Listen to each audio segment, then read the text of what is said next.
я хочу выиграть, я приехала выиграть, я хочу там стать чемпионкой мира, хочу стать олимпийской чемпионкой. А Саша Трусова, которая кричит, что она ненавидит этот вид спорта, Камила плачущая. Я, во-первых, знала, что на Олимпиаду я еду в очень хорошей форме. Мы у тебя в гримерке на ледниковом периоде, ты уже прочувствовала вот этот кайф от ведения проекта. У меня ничего не получилось, я ничего не повторила, я ошиблась вообще во всех именах. Летом объявили о том, что поменялись возрастные правила, да, участия в соревнованиях. Я не обсуждаю действующие правила, я под них подстраиваюсь. Говорят, у спортсменов нет детства. У меня было прекрасное детство, меня отдали в фигурное катание для общего развития. От меня не требовали каких-то больших результатов, меня никто не грузил этими тренировками, получается, не получается. Это не хобби, это работа, это профессия. И вот это привила именно Терри Георгиевна. Родители тобой гордятся? Они меня во всем поддерживают, это их путь в том числе. Чему тебя научил спорт? Воплощать свои мечты в жизнь. Так, ну ты сейчас свободна. Ну, хорошо, ладно. Дальше.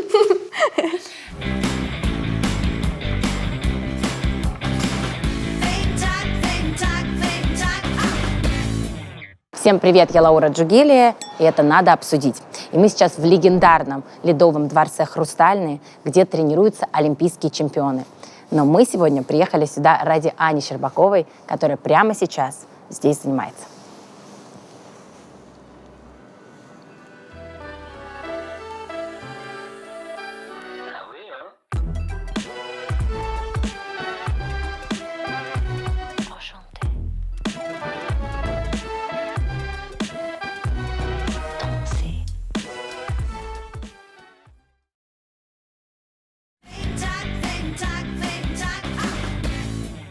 Ты теперь ведущая на Первом канале проекта «Ледниковый период».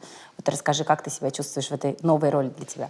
Ну, конечно, самые первые съемки проходили очень волнительно. И меня уже спрашивали, какие ожидания от проекта. А вот у меня вообще никаких ожиданий не было, потому что мне не с чем сравнить вообще. Ты до этого смотрела проект вообще? Видела его? Я смотрела, но в основном, когда еще совсем маленькая была. То есть какое-то представление о проекте имела, но снаружи. Конечно, изнутри все это другое.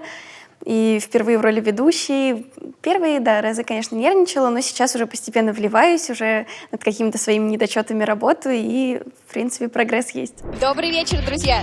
Мы рады приветствовать вас. Ну, а как вообще произошло? Вот как это предложение поступило к тебе? Или ты сама, может быть, изъявила желание? Ну, еще летом Илья Авербух предлагал мне участие в проекте в качестве участника, но в качестве участника я пока совсем не готова. Во-первых, я боюсь кататься в паре. Я даже когда со стороны смотрю на парников, у меня дух захватывает, когда их девочек в поддержку поднимает. Я думаю, поставь на лед быстрее все.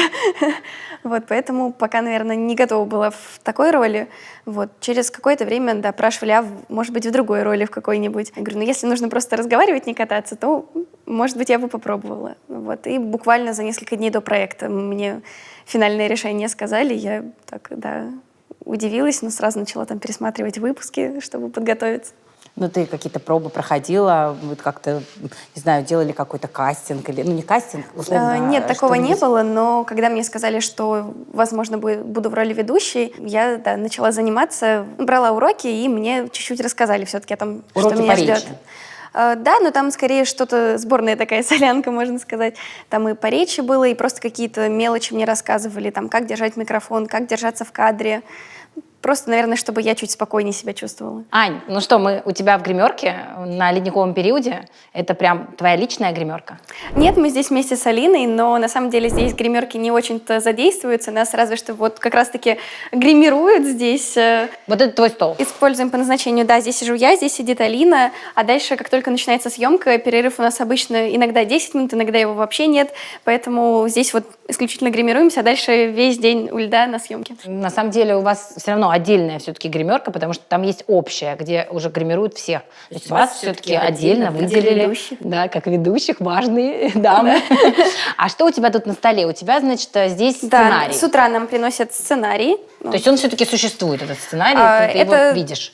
Это наши подводки. Это сценарий подводок. Здесь у нас есть, как мы приветствуем зрителей, здесь есть, как мы прощаемся со зрителями. И также есть подводки между номерами, когда мы представляем участников. Диалоги с участниками не прописываются, потому что в основном 90% того, что мы спрашиваем, рождается вживую, после просмотра номера, какие-то эмоции, впечатления, как все прошло, оценки судей обсуждаем, поэтому здесь уже никакого сценария. Эти коварные зубцы, что случилось? Ну, ты работаешь с ухом. Я так понимаю, Да, тебе редактор работаю с говорит ухом. что-то в ухо, и ты, соответственно, пытаешься синхронно воспроизвести. Это мы делаем на подводках как раз, потому что этот текст мы не заучиваем, мы его можем почитать, подготовиться, чтобы было проще. А дальше, когда мы записываем подводки, параллельно нам говорят в ухо, и да, стараемся воспроизвести уже от себя более, наверное, чтобы это живо смотрелось, не искусственно как-то. А по вопросам можно посоветоваться, да, мы можем посидеть, что-то спросить, там какие-то уточнения бывают, да, а вот они там первый раз такие баллы получили, там можете подсказать, там что-то можно такое. Сколько времени тебе ушло, чтобы привыкнуть вообще к работе с ухом? Потому что это же тоже своего Работа рода с такой- ухом, да, так получилось, что я до этого никогда не работала, и минут за 10 до съемок первой передачи мне говорят, это нужно опробовать заранее, давай попробуем. За 10 минут до съемки я вставляю это ухо, держу микрофон, и мне начинают диктовать любой текст, чтобы я попробовала повторять. У нас на это было буквально 3 минуты, потому что все очень торопились уже на съемку, и за эти 3 минуты у меня ничего не получилось, я ничего не повторила, я ошиблась вообще во всех именах, все слова перепутала, и мне в конце говорят, да все хорошо, супер, у тебя все получится. Вынимают это ухо, говорят, все, давай, бегом в кадр, там все. И я, то есть, конечно, первый раз это так волнительно, но все получилось, насколько При этом это возможно. зрителю это видно не было совершенно. Мы даже обсуждали с Региной Доренко, которую я сейчас встретила как раз за кулисами, потому что она говорит, мы так вообще не ожидали, что ты так быстро войдешь в эту роль, так органично ты будешь смотреться в ней, и так хорошо будешь задавать вопросы, смело, уверенно. То есть ощущение, что ты уже это делала много лет до этого.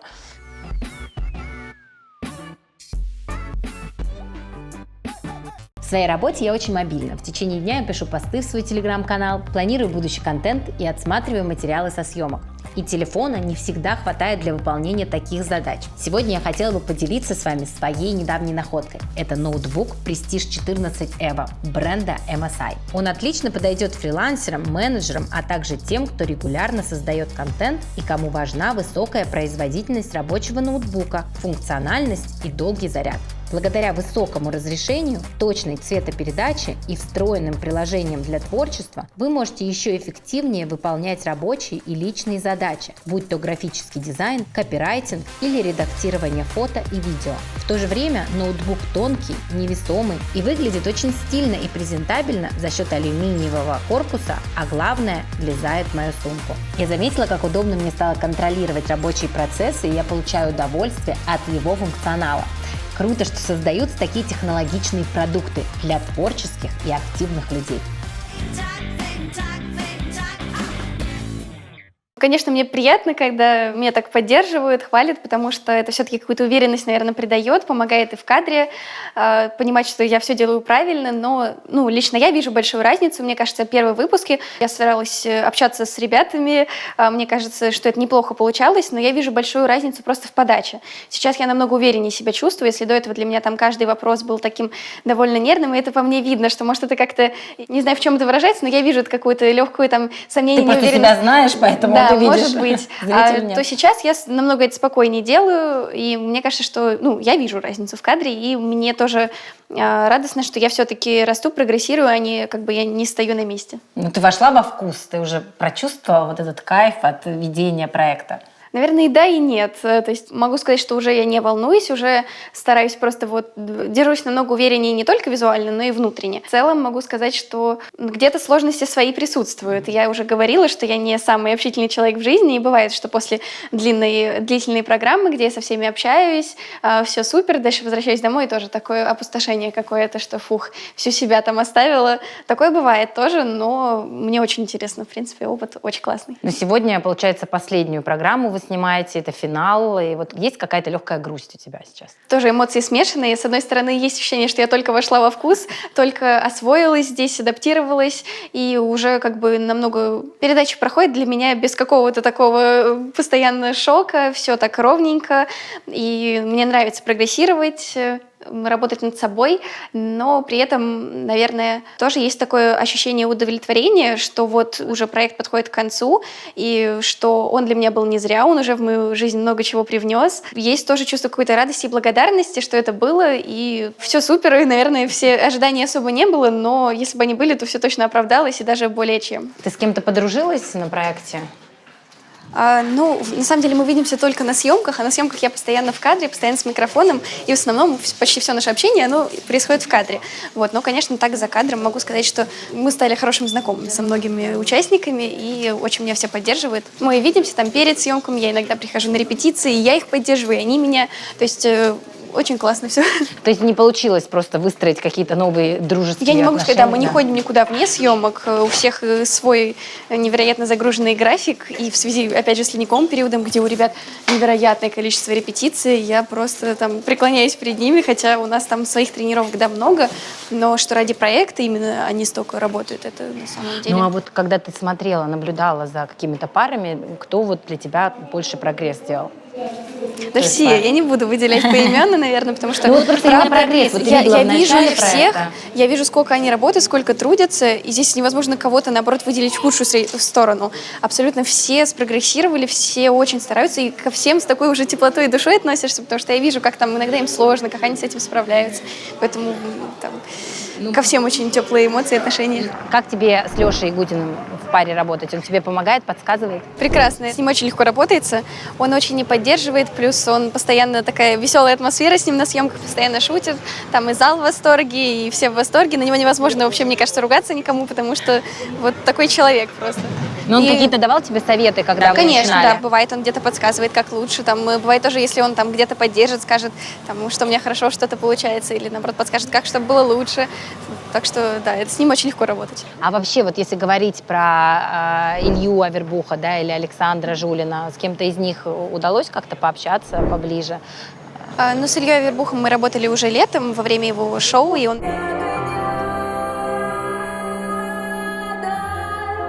мне ставил номер показательный, поэтому можно сказать, что большое наше такое знакомство произошло во время постановки номера. Мне кажется, у нас тогда уже прекрасно сложились отношения, потому что мы прям нашли вот это вот взаимопонимание в постановке, и мне очень понравилось с ним работать. Он очень ко мне прислушивался, потому что я к нему, естественно, он как постановщик номера, он все в этом понимает, а тут и он ко мне прислушивался, все какие-то мои идеи, прям с удовольствием их брал, задействовал в номер. И дальше все шоу, соответственно, у него каталось, так что с ним у нас уже мы знакомы хорошо. И здесь он тоже иногда, мимо проходя, там, тоже что-нибудь подбадривает. Да. А если в следующем году он тебе все-таки участницей предложит прийти? Ну вот в этом году уже опыт есть, я пока отказываюсь.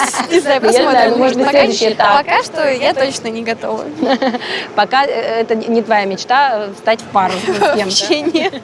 Это Дорогие мой зрители, страх скорее. присаживайтесь на свободные места. А вообще, вот когда ты сюда приходишь, насколько У уверенно нас ты сейчас здесь с вами себя реклама чувствуешь? То есть и подводка. вот люди, которые здесь, их Реклама толпы, и да, подводка. потому что, как я понимаю, ты вообще не очень любишь взаимодействовать с большим количеством людей, но здесь приходится.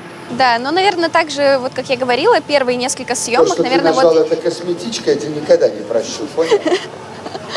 Там есть Моя не любовь. страшно. Да, с Филиппом Бедросовичем, конечно, съемка — это отдельная история. Это только на финал его можно было, наверное, называть, потому что сразу шоу просто вокруг. Да. прекрасный. А вот из артистов, которые приходили, с кем-то удалось потом пообщаться, познакомиться, с тем, кто из Мы жюри? не столько общались, да бывает тоже там чуть-чуть парой фраз перекинемся. В детстве мы, когда совсем помладше были, каждую там пятницу, по-моему, все там после школы, после работы родители собирались и вместе смотрели «Голос». И там, если там детский «Голос», то вообще супер. Там была Пелагея в наставниках, и я просто помню, как вот каждый вечер традиционно мы там собирались все у экранов, смотрели. И вот вчера мы снимали с ней выпуск, ну и, конечно, для меня это тоже так иногда я просто вновь даю себе вспомнить, насколько как бы для меня вообще это неожиданно. А если вот говорить даже о фигуристах, кто-то из тех, кто участвует, являлся твоим, ну, не кумиром, но, по крайней мере, ты за ними следила, активно смотрела все их прокаты и так далее? Да, за многими следила, за многими смотрела. Многие вообще закончили карьеру там или получили свои главные медали, когда я еще не родилась или только-только там вставала на коньки. Рома Костомаров, мне кажется, да, Да, ну вот, Станиновкой? Ягудин, он выиграл в 2002 году, я родилась в 2004, то есть главная его медаль была у него еще до того, как я родилась, поэтому, конечно... Ну, а ты видела этот знаменитый его прокат? Конечно, вот его я пересматривала там много раз, и короткую, и произвольную программу.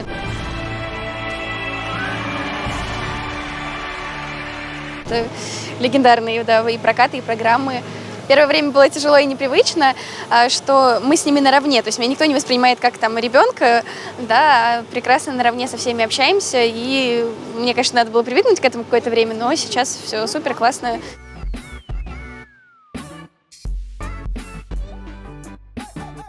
Я уже не раз делилась с вами тем, как меня выручает Летуаль. Мне нравится то, что можно оформить заказ в интернет-магазине и через 2 часа уже радовать себя и своих любимых подарками. И сейчас у Летуаль проходит Черная пятница. А это значит, что у вас есть еще 3 дня, чтобы купить любимые товары из разных категорий со скидкой до 80%. Я хочу успеть воспользоваться акцией, чтобы заказать товары по выгодным ценам. В Летуаль я часто заказываю все самое необходимое для детей. Шампунь, пенку для купания, жидкое крем-мыло и зубную пасту. А пока мальчишки маленькие и часто пачкают одежду, из практических товаров в моей корзине всегда есть стиральные средства и пятновыводители от любимого бренда Джундо. Вуаля! Товары уже у меня. А по моему промокоду Лаура вы получите дополнительную скидку 1000 рублей практически на все товары из ассортимента на заказ от 3000 рублей. И что самое приятное, скидка по промокоду суммируется с акциями Черной пятницы. А вот Первый канал дал тебе какой-то дополнительной популярности, узнаваемости? Вот, то есть ты сейчас выходишь в прайм-тайм, да, каждую неделю на Первом канале. Понятное дело, что те, кто следит за фигурным катанием, и так тебя знает и видел тебя много раз. Потому что, кто-то вообще следит за тобой круглосуточно в инстаграмах и так далее, в соцсетях. А есть те, кто, даже, возможно, вообще не следил за фигурным катанием, но смотрит шоу «Ледниковый период». И тут ты такая там.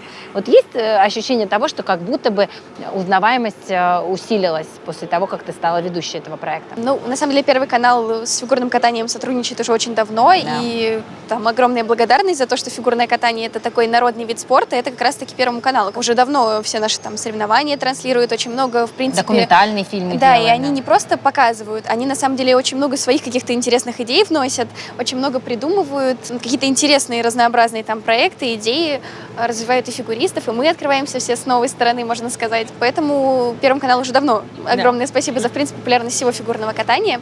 Если говорить о проекте, то бывает просто люди, которых, допустим, я уже давно знаю, но которые даже никогда не откликались на мои там соревнования. Они, конечно, знают, чем я занимаюсь, да, но тут именно «Ледниковый период», мне многие там пишут, что «Ой, смотрим тебя там в «Ледниковом периоде». Для многих этот проект является там любимым таким семейным форматом, который не как серьезные соревнования, но им даже, наверное, часто кажется, что намного более статусно быть ведущей «Ледникового периода», нежели выиграть Олимпийские игры, когда меня поздравляют не с олимпийской медалью, а с тем, что «Вау, ты так поднялась, ведущая «Ледникового периода», это, конечно, да, статусно.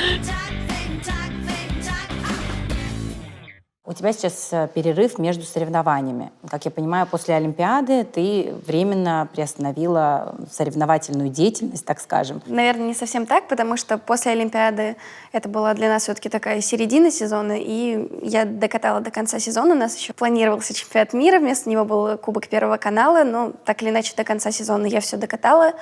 И сейчас у меня скорее такая вынужденная пауза. Мне сделали операцию на коленку. Старая травма, которая давно уже беспокоила. Решили, что сейчас все-таки самое лучшее время, чтобы с ней разобраться и не тянуть за собой. Тем более, что сейчас, в принципе, международных соревнований для наших фигуристок нет. Да, просто очень долгое время, так все время, до Олимпиады подождем, и там разберемся. До Олимпиады подождем, там потом вылечим. И вот пришло все-таки это время после Олимпиады, когда надо бы уже вылечить то, что беспокоит, разбираюсь. А если бы, например, международные соревнования по-прежнему были бы в нашей жизни, в жизни наших фигуристок, то все равно нашла бы ты это время? Или... Я думаю, что я бы в любом случае... Это была операция, которую уже не стоило откладывать дальше. Я думаю, что также бы строился мой график сейчас. Пока заканчивать карьеру ты не планируешь? Пока не планирую. То есть дальше ты планируешь возвращаться? Сейчас у меня идет восстановление. Я вернулась к тренировкам, но, наверное, по 2 причинам они еще не полноценные. В первую очередь, по состоянию здоровья еще нельзя. Я соблюдаю все рекомендации врачей.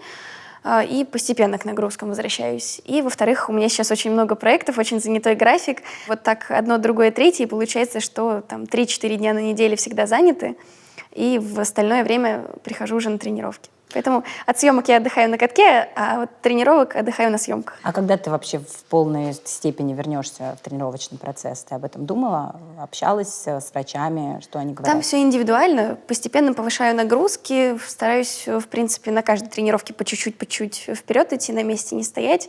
Посмотрим. Пока загадывать точно не могу. У тебя сейчас такой тренировочный лед, да, ты начинаешь восстанавливаться, я правильно понимаю? Да, это Для как этого раз здесь. процесс восстановления. Это на самом деле далеко не начальный этап. Начинала я восстанавливаться как раз здесь, на льду Парников. Он начинается чуть раньше, чем наш обычный. Здесь обычно более свободный лед. То есть это не основной лед, на котором это не обычно основной, да. Обычно, тренируются? если идут прям полноценные тренировки, то вот это как раз после этого льда начнется лед первой группы, где будет полноценная раскатка там с Даниилом Марковичем, Этери Георгиевна там будут прокаты программ. Но там очень много ребят, которые готовятся к соревнованиям, и, соответственно, чтобы на начальном своем этапе, где я особо ничего не могу делать им не мешать, я восстанавливалась тут. Когда уже пару тройных собрала, начала тренироваться на нашем обычном льду, потому что тогда уже, соответственно, нужно там и советы тренеров, как бы и легче входить в тренировочный процесс, когда как бы под контролем это делается. То есть ты сейчас пока не участвуешь в соревнованиях, ты имеешь возможность поучаствовать в других ледовых шоу. Расскажи. Просто для соревнований, естественно, уровень подготовки должен быть в разы выше, чем на шоу, потому что это функционалка, это новые программы, это сложные каскады, все это собрать вместе, там, произвольную программу. Судя по моей тренировке, видно, что пока я к этому не готова. И как раз даже там для шоу мне сейчас нужно, конечно, постараться форму поднабрать. Первый раз буду участвовать в шоу «Сказки» именно. Летом каталась у Ильи Авербуха, но там мы катали свои номера, это для меня привычно. Одна на льду вышла, свой номер откатала, и все. А здесь будет шоу «Сказка». Я вначале переживала, что там будут парные элементы, потому что я очень боюсь. Вот, но, как выяснилось, вроде как их там будет не особо много, именно парных элементов. Но, тем не менее, вот шоу «Сказка». Сегодня первая репетиция, хоть узнаю примерно, что как. То есть это шоу «Спящая красавица», и ты там играешь спящую красавицу, собственно. Да, собственно, принцесса Лея, да. Я правильно понимаю, что обычно вы носите какие-то трусы с накладками, прокладками? А сегодня да. у тебя они тоже Нет, надеты? сегодня я их не одела, потому что, я решила, что на камеру не буду одевать эти некрасивые шорты, буду падать так. Вот. Ну, потому что, конечно, процесс восстановления — это всегда такие падения, потому что, новый прыжок какой-нибудь осваиваешь, это так всегда. Так что перед тем, как получится чистая попытка, там будет энное количество падений. Обычно, Но да, ты уже поролоновые умеешь шорты. как-то группироваться так, чтобы было не больно или что? Да не сказать, просто, наверное, привыкаешь. Нет, есть какие-то навыки, ты там в падении уже примерно понимаешь, как ты упадешь. На самом деле, прям сильно больно бывает довольно редко. Это, такой неприятный случай, но в целом можно упасть за тренировку там 100 раз и ничего себе не отбить. Но у тебя еще перчатки, когда ты тренируешься. Да, перчатки, потому что лезвия мы часто берем их рукой, чтобы не порезать себе руки, а также облет можем, а тут очень много тоже каких-то там неровностей, чтобы в общем, руки не травмировать. Да, это на самом деле такой очень важный момент для фигуристов. Кому-то легко без перчаток кататься, кому-то нет. На соревнованиях многие без перчаток катаются. У меня была только одна программа «Жар-птица», где я каталась без перчаток, потому что я меняла платье, мне нужно было попасть там, кнопку открыть там как-то правильно, все это провернуть. И чтобы ничего нигде не соскочило, я должна была быть без перчаток. Это для меня был такой стресс. Я тренировалась специально без них. Я сразу терялась в воздухе. Я не поняла, как мне вообще сгруппироваться. То есть такие мелочи, но вообще очень сильно влияют. Я помню, ты говорила, что ты после этого номера сказала, что больше не будешь переодеваться никогда. Да, это, конечно, это было очень эффектно. Я очень рада, что это было. Но я даже, честно скажу, в середине сезона упрашивала тренеров заменить мне платье на самое обычное. Думаю, все уже запомнили, что у меня было платье с перевоплощением. Это уже ни для кого не секрет, не сюрприз. Давайте на обычное поменяем. Но мы все-таки додержали это до конца. И я рада, что на всех соревнованиях это мне нигде больших неудобств не доставило. Все получилось. Нынешние обстоятельства, то, что нашим фигуристам запрещено участвовать в международных соревнованиях, есть такое, что это демотивирует сейчас наших фигуристов? Сложно говорить о том, что это никак не влияет. Могу на себе сказать, что вот после Олимпиады должен был быть чемпионат мира. И, конечно, когда стало известно, что мы туда не поедем, очень тяжело было себя собирать на тренировках. И так надо было прям заставлять себя каждый день. Не было такого вот энтузиазма, на котором ты сам паришь на тренировках. Конечно, ко всему привыкаешь постепенно. И могу сказать, что, конечно, всем спортсменам хочется выступать на чемпионатах мира, Европы. Это как бы то, к чему мы долго идем. Если говорить про ситуацию в самой России, то можно сказать огромное спасибо нашей федерации, потому что они делают все возможное, чтобы спортсменов сохранялась эта мотивация. Нам сохраняют весь соревновательный сезон, нам также добавили призовые на эти соревнования. То есть стараются максимально создать то же самое, те же самые условия. Поэтому вот здесь огромная благодарность федерации, которая, в принципе, для спортсменов делает вообще все, что возможно. Да, но при этом вы друг против друга выступаете, и все, то есть Но нет конкуренция возможности... все равно есть. Но она Благо всё в равно не России такая. много сильных фигуристов, но среди девочек конкуренция осталась также на высочайшем уровне. Ну, потому что среди девочек очень много талантливых Да, и да. очень профессиональных спортсменок. Ну, я, наверное, полноценно говорить не могу, так как сейчас пока не соревнуюсь, и мне сложно сказать, как себя мотивируют те, кто сейчас выступают. Уверена, что это нелегко, но все справляются, и тоже мотивация есть, она другая, но она тоже есть. А вот ты общалась с твоими коллегами из каких-то других стран? То есть вот что они говорят на эту тему? Ну, им же, наверное, тоже не прикольно соревноваться против только друг друга, тем более они понимают, что главные фигуристки мира, они все-таки из России. Ну, прям эту тему мы не обсуждали, но иногда бывает, что с девочками, с которыми соревновались, или просто там с фигуристами, которыми виделись на международных соревнованиях, то, да, перекидываемся парой слов, желаем там друг другу удачи, поздравляем с какими-то праздниками. Просто, наверное, сохраняется вот эта связь, даем друг другу понять, что вот мы в хороших отношениях и будем рады увидеться также на соревнованиях, а не просто дистанционно. Когда вот сейчас девочки друг с другом соревнуются, без вас, без сильнейших участниц, без медалисток Олимпиады, мне кажется, не такого уровня соревнований, они сами должны чувствовать, что это не совсем, может быть, даже честно, что ли. Те медали, Мне, которые наверное, они сложно сейчас сказать, получают. что они чувствуют, но я думаю, что спортсмены здесь больше, как бы, мы никаких решений не принимаем, да, мы только следуем по действующим правилам, которые есть, поэтому здесь как бы никаких претензий, я думаю, ни к нам, ни к ним нет. Летом на аккаунте ISU был опубликован какой-то пост, где, значит, поддерживали разных фигуристов, и там были все золотые, как бы, ну, предположительно, должны были быть все золотые олимпийские победители, но при этом там еще затесались не золотые, и тебя среди них не было. И ты даже ответила на это сторисом своим. Ты очень тактично написала, но, судя по всему, тебя это задело. Здесь, наверное, даже не так. Я об этой ситуации узнала чуть позже. И как я об этом узнала? Мне начали просто... Я почувствовала какую-то невероятную поддержку. Я заходила там в отмеченные истории. У меня каждый день вот это 99 плюс историй. У меня все комментарии, все личные сообщения заполнены поддержкой, что фанаты из разных стран писали. И я просто вначале даже не очень поняла, в связи с чем связан такой прилив, скажем так, этой поддержки. И потом, соответственно, разобралась, что это вот пост был, да, в инстаграме ISU. Моя сторис была вызвана желанием просто поблагодарить людей за эту поддержку. Потому что, ну, наверное, я не могу сказать, что меня пост в соцсетях может так задеть. Ну, это же не просто пост, это как бы федерация, да, такая международная причем. Ну, и они как-то открыто наверное, просто все-таки показывают. главная медаль, она настолько ценнее, чем пост в соцсетях, что он меня нисколько не задел, сколько я как раз-таки, я там нигде не возмущалась, что меня там нет, я просто поблагодарила людей за ту поддержку, которую мне Просто интеллигентная, проявили.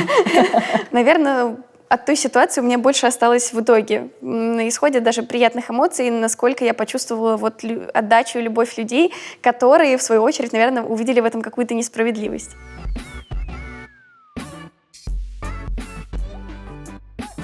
Ввиду своей деятельности я очень много времени провожу на YouTube и люблю смотреть познавательный контент. Недавно я наткнулась на канал Контур Маркет и приятно удивилась, как много крутых экспертов делятся ценной информацией и своими профессиональными инсайтами совершенно бесплатно. Я часто нахожусь в поиске команды на удаленку, поэтому последнее, что я посмотрела на канале, было интервью с маркетологом Анастасией Бесовой, которая очень классно рассказала про мир фрилансеров и работу с ними.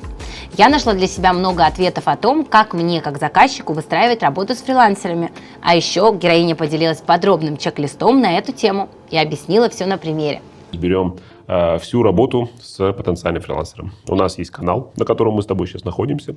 Нам нужно его срочно продвигать. Мне нужен человек по профессии мимолог. Вот я хочу нанять мимолога, чтобы он продвигал мой канал. Как мне выбрать нормального мимолога, фрилансера, с чего начать? Ну, ты уже понял, да, что, то есть, ты узнал свою целевую аудиторию, ты Так. понял, что им нужно вообще-то твои мемы где-то смотреть. Так.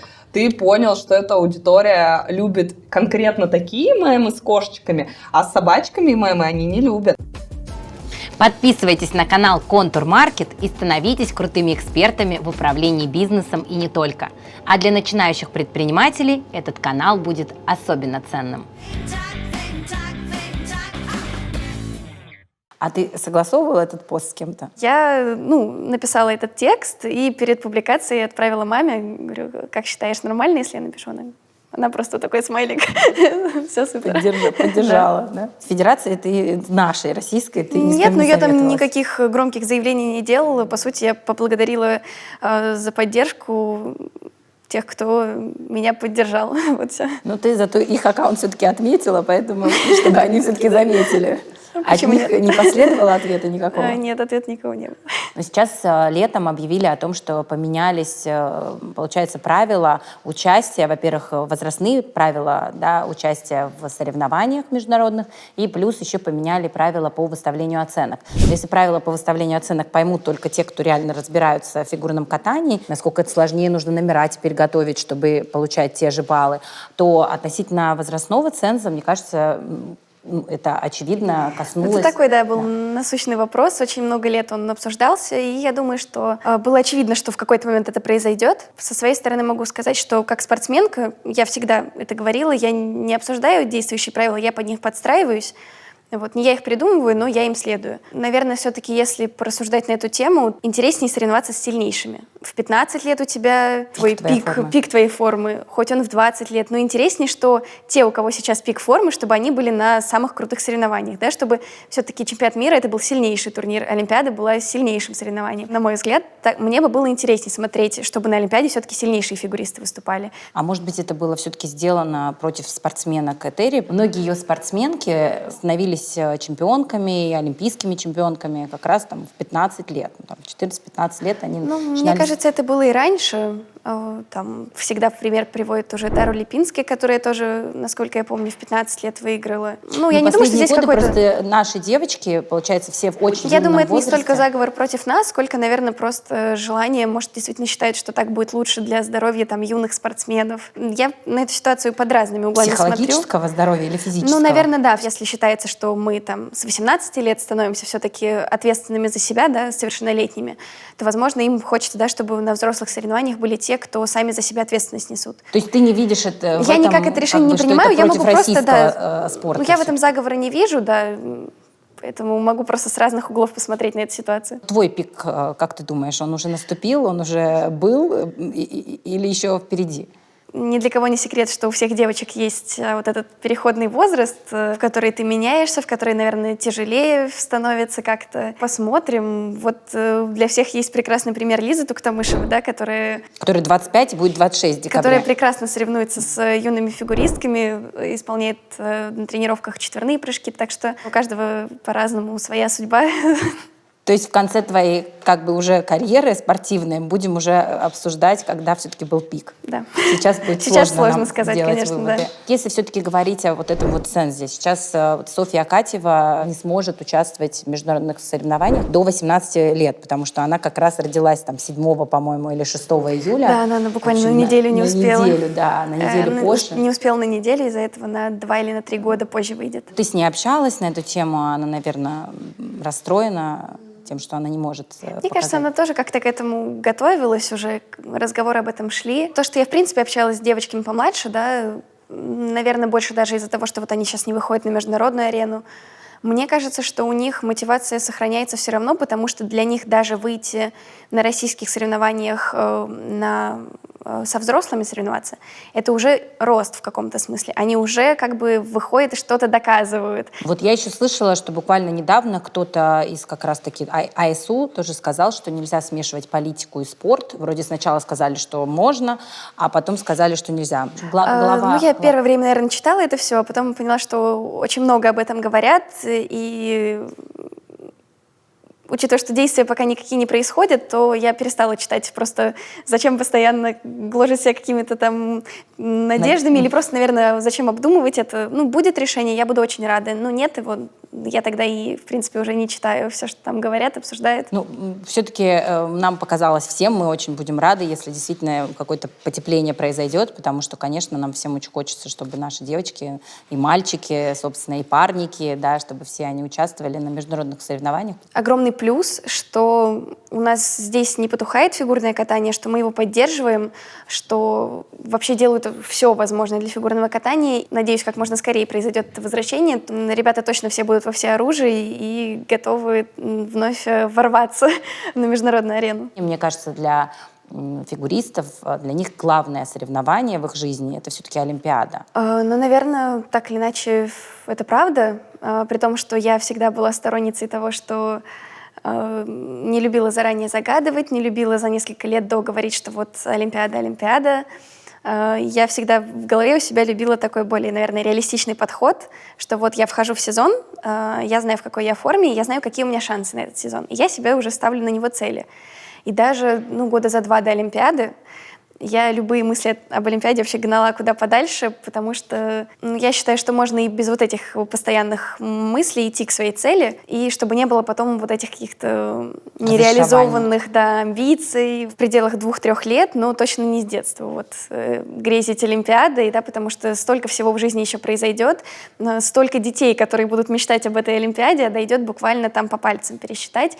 И вот чтобы не было вот каких-то этих переживаний, там, разочарований, я как-то вот более реалистично ко всему подходила. Вот Женя Медведева мне говорила, что для нее это было просто вот главное соревнование в ее жизни. Вот оценки показали, и я поняла, что рассыпалась моя мечта, к которой я шла очень много лет. Сколько на международном уровне. 3-й сезон у меня был. 3-й? Да, 3-й. 3-й сезон был, и с юниоров я шла к этой мечте, 5 лет. И что она к нему шла, по сути, всю свою карьеру, и что вот эта Олимпиада была для нее очень важной. И, собственно, мы обсуждали с ней как раз, почему для фигуристов именно вот Олимпиада играет такую роль.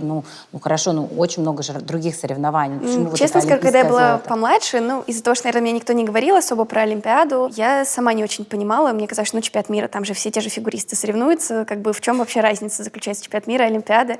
И я как-то, не относилась прям с таким придыханием к Олимпийским играм. И потом как-то все ближе к этому делу шло, и все чаще, на интервью там вопросы, какая ваша главная цель?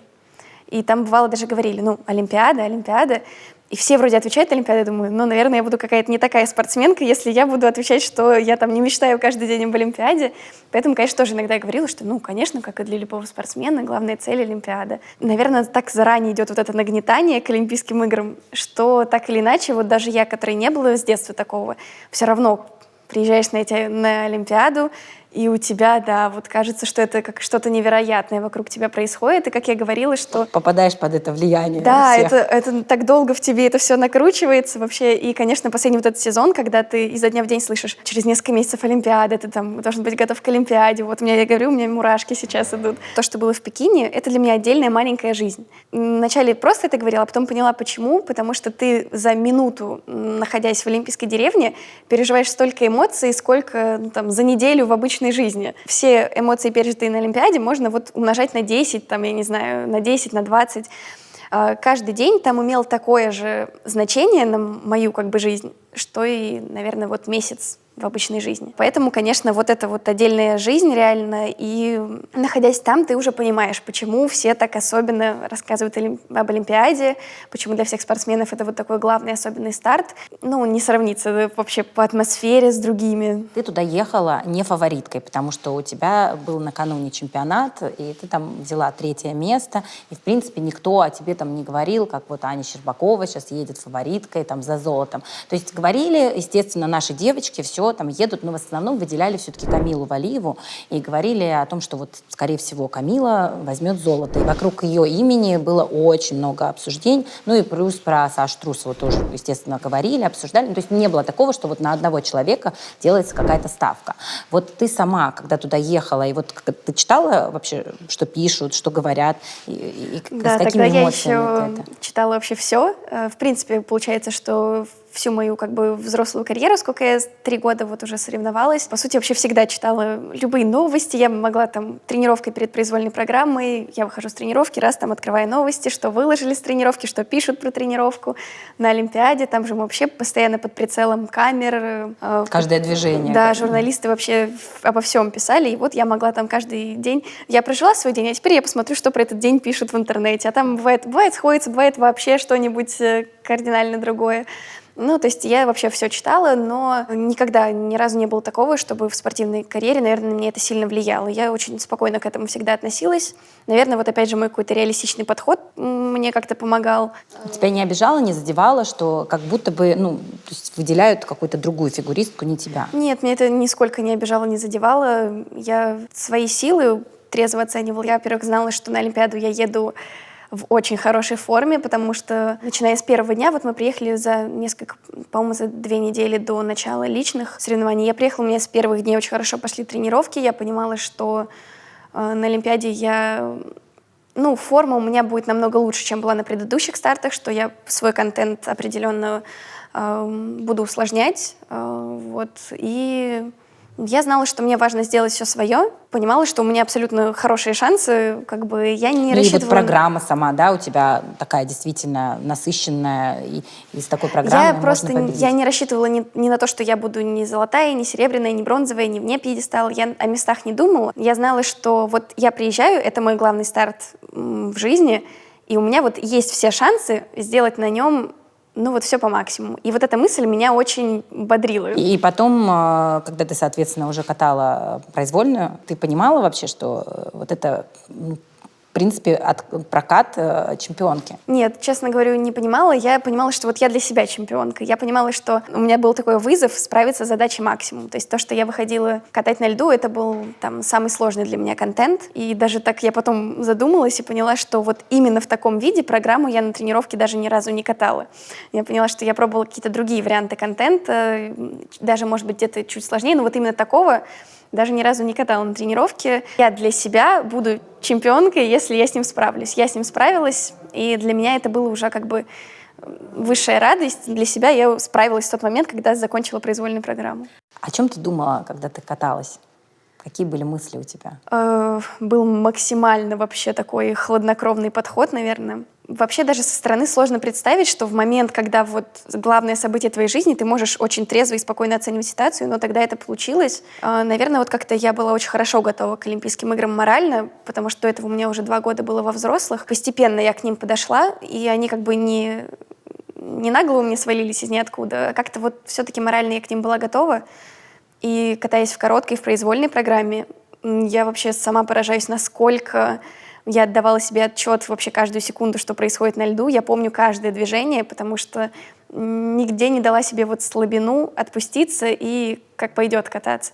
Каждое движение помню, вот как с головой проделывала и понимала, что вот нельзя допустить глупых ошибок каких-то. Вот прям каждая секунда проката на контроле, на максимальном. Ты смотрела на своих тренеров в тот момент, когда ты каталась? Ты видела их лица? Нет. Это вот как раз-таки о максимальном контроле. Нельзя отвлекаться ни на какую мелочь.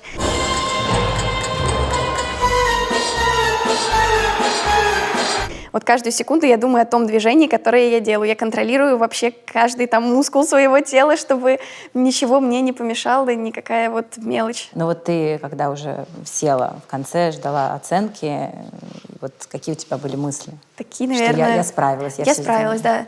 Были мысли, что я справилась, и чуть-чуть, конечно, такое неосознание, потому что не могла, наверное, поверить, что все закончилось. Я оставалась такая напряженная, потому что мне казалось, что так, мне это показалось, сейчас вот меня еще раз вызовут, и заново все придется катать. Или что это все сон, соревнования еще где-нибудь завтра будут.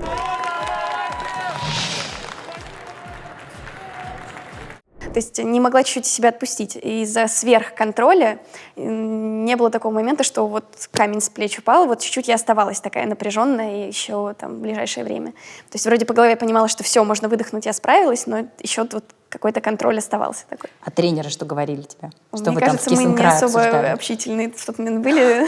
Мне кажется, я вышла просто молча такая. Все, хорошая работа.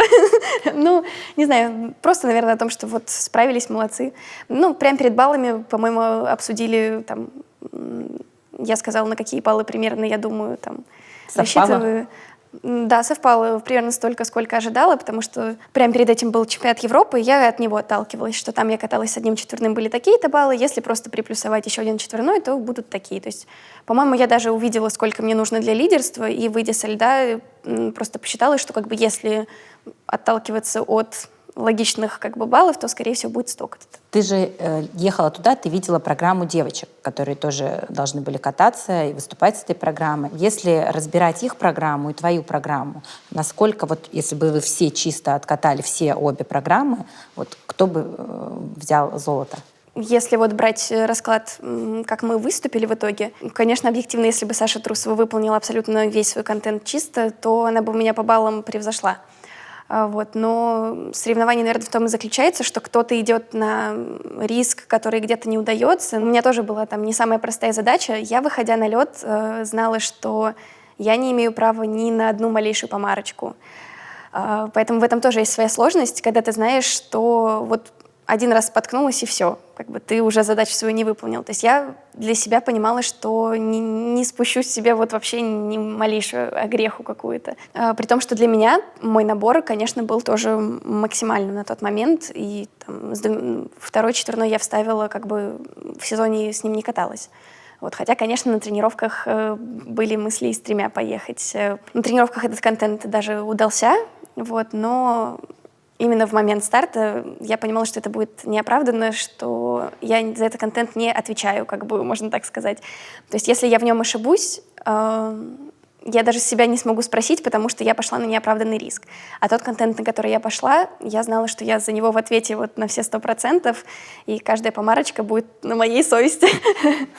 Ну вот когда ты ждала оценок Камилы, потому что Камила выступала последней, и после того, как она, уже даже с самого начала было понятно, что не справляется, и я так понимаю, что все-таки давление прессы, которое было оказано на нее, наверное, как-то так на ней отразилось, потому что все ждали ее выступления, естественно, потому что накануне начали говорить во всех СМИ о том, что Камила использует допинг, и вот, в общем, вокруг этого начался там скандал. Она откатывает, и ты, наверное, в этот момент понимаешь, что все, золото твое. Вот что ты почувствовала? Это, наверное, один из самых странных моментов вообще в моей жизни, потому что вот я села, у нас такой есть green room, где сидят те, кто на данный момент 1, 2, 3 место.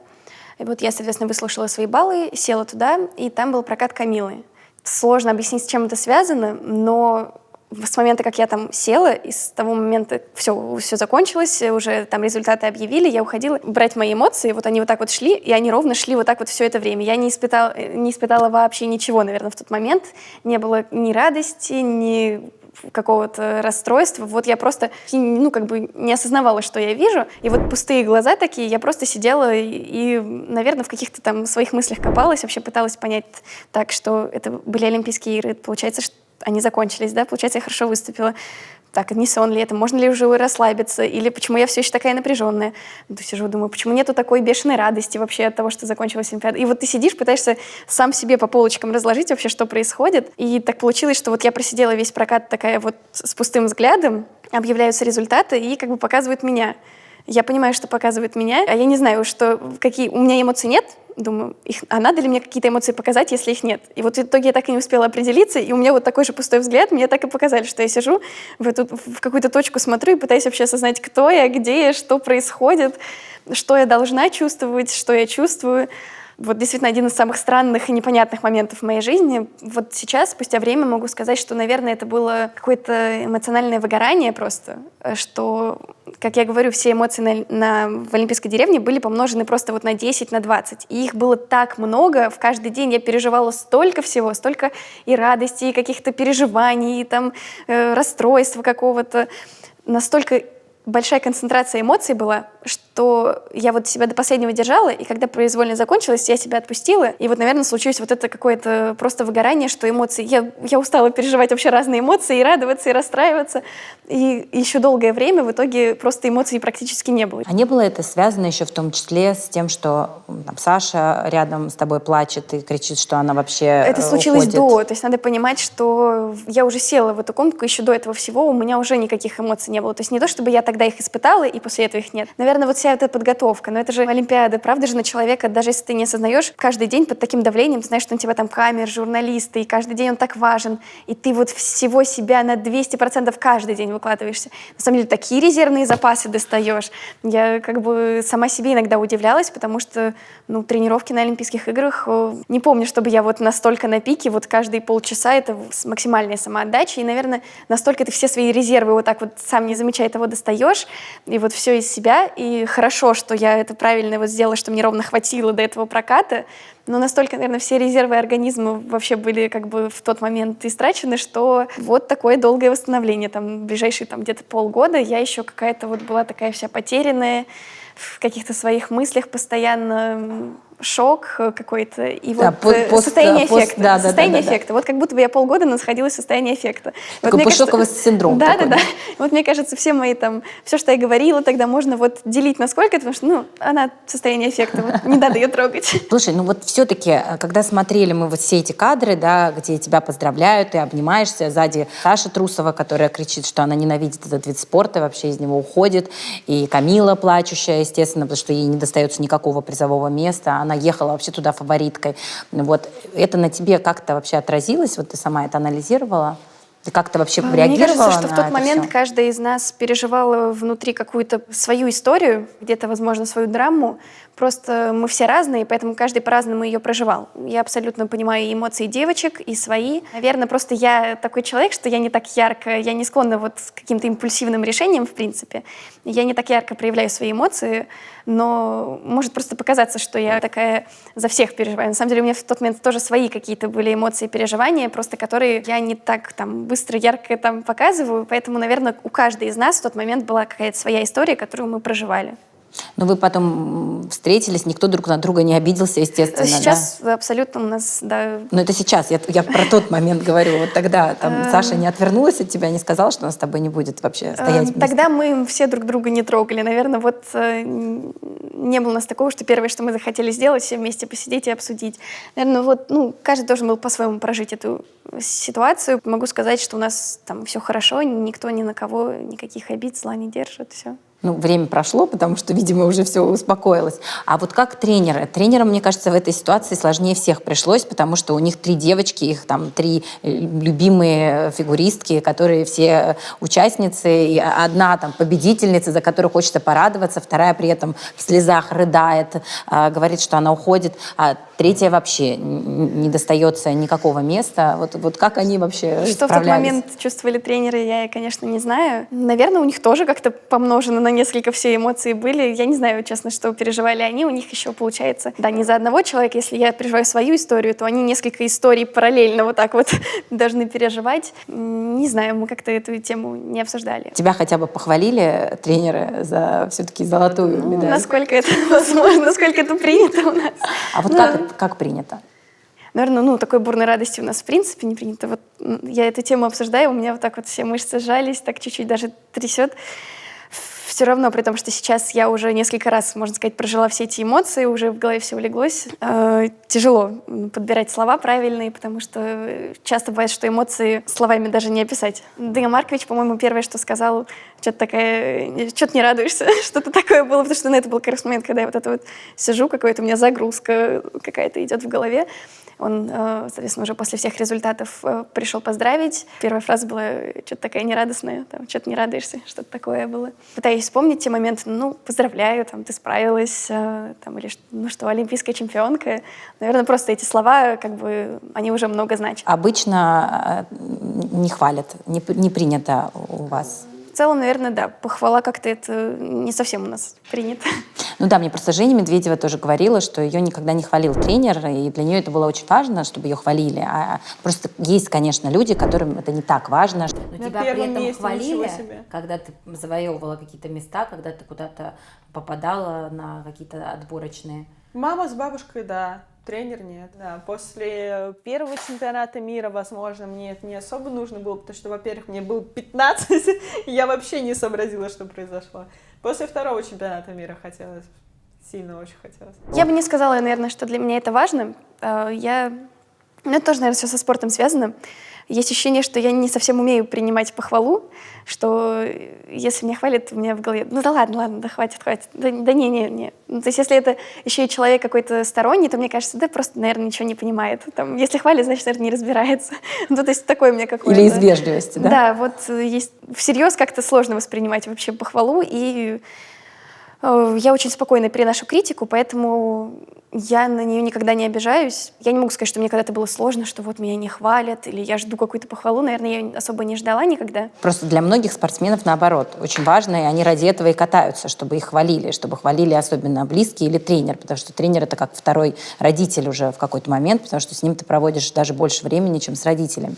Поэтому для многих действительно как-то ключевым фактором является в том числе и то, что тебя должны похвалить в конце вот какого-то твоего особенно важного старта или важной победы. Честно, мне кажется, не было такого, что я где-то жду похвалу.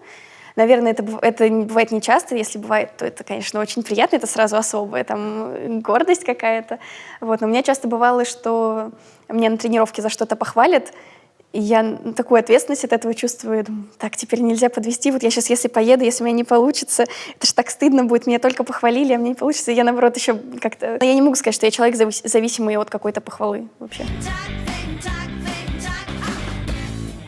А вот ты, когда пришла после того, как стала олимпийской чемпионкой вот сюда, как-то что-то поменялось с какой-то, может быть, другой осанкой ты входила, или тебе тут аплодировали, или какое-то, было другое какое-то ощущение у тебя? Другое, наверное, нет. В принципе, после возвращения с любых соревнований, особенно удачных, ты как бы чуть-чуть такой окрыленный возвращаешься. Это, конечно, было, но я к тому, что не было кардинальной разницы, что я вернулась, например, с Олимпийских игр, с чемпионата мира, из чемпионата Европы, или даже, может быть, с этапа Гран-при.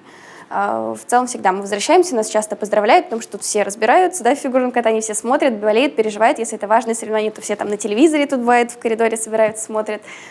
Поэтому, часто просто захожу, многие поздравляют, там, смотрели, переживали, болели. радовались. Поздравляют в основном мамы или дети, И или мамы, кто? и дети по-разному абсолютно. Поэтому всегда возвращаешься после хороших соревнований чуть такой окрыленный, но какой-то прям огромной разницы не было. Как вы настраиваетесь на эти соревнования? Когда смотришь кино про какие-то спортивные соревнования, вообще про спортсменов, там обычно тренер, он как-то вот их вдохновляет, то есть перед соревнованием он там, значит, мотивирует, и если это команда, то он, значит, собирает команду, толкает речи, говорит вот там, ребята, что-нибудь очень трогательное, и ты в конце рыдаешь, и вот ты понимаешь, что все, вот ты сейчас выходишь и должен просто вот сделать на максимум все, что ты можешь. А вот у вас такое есть? Мне кажется, это все-таки, наверное, в команде больше так воодушевить там команду. У нас индивидуальный вид спорта, и, по сути, каждый там сам настраивается. У каждого спортсмена свой настрой. Кто-то, бывает, перед соревнованием закрывается в себе, ни с кем не общается, и, это важно, там, такой настрой, чтобы никто не сбил. Такого человека часто лучше не трогать. Бывает кто-то, кто, наоборот, гиперобщительный, вот в раздевалке сидит со всеми общается, ему так проще, там, стресс переживать. У меня, наверное, что-то среднее. Я не гиперобщительная, потому что, я не растрачиваю всю энергию, то есть у меня нет такого, что я там со всеми общаюсь, но при этом я не закрываю себя, я могу спокойно там поговорить с кем угодно, что-то обсудить, пошутить, посмеяться, как раз-таки на обычной какой-то спокойной атмосфере, наверное. Важно найти иногда такого же человека в раздевалке, потому что, не будешь общаться с тем, кто замкнут в себе, и не хочешь общаться с тем, кто гипер. И вот находишь себе человека, с которым вы так спокойно можете что-то обсудить, посмеяться, где-то мимо пройти, там, пошутить что-то, и вот с ним там как-то...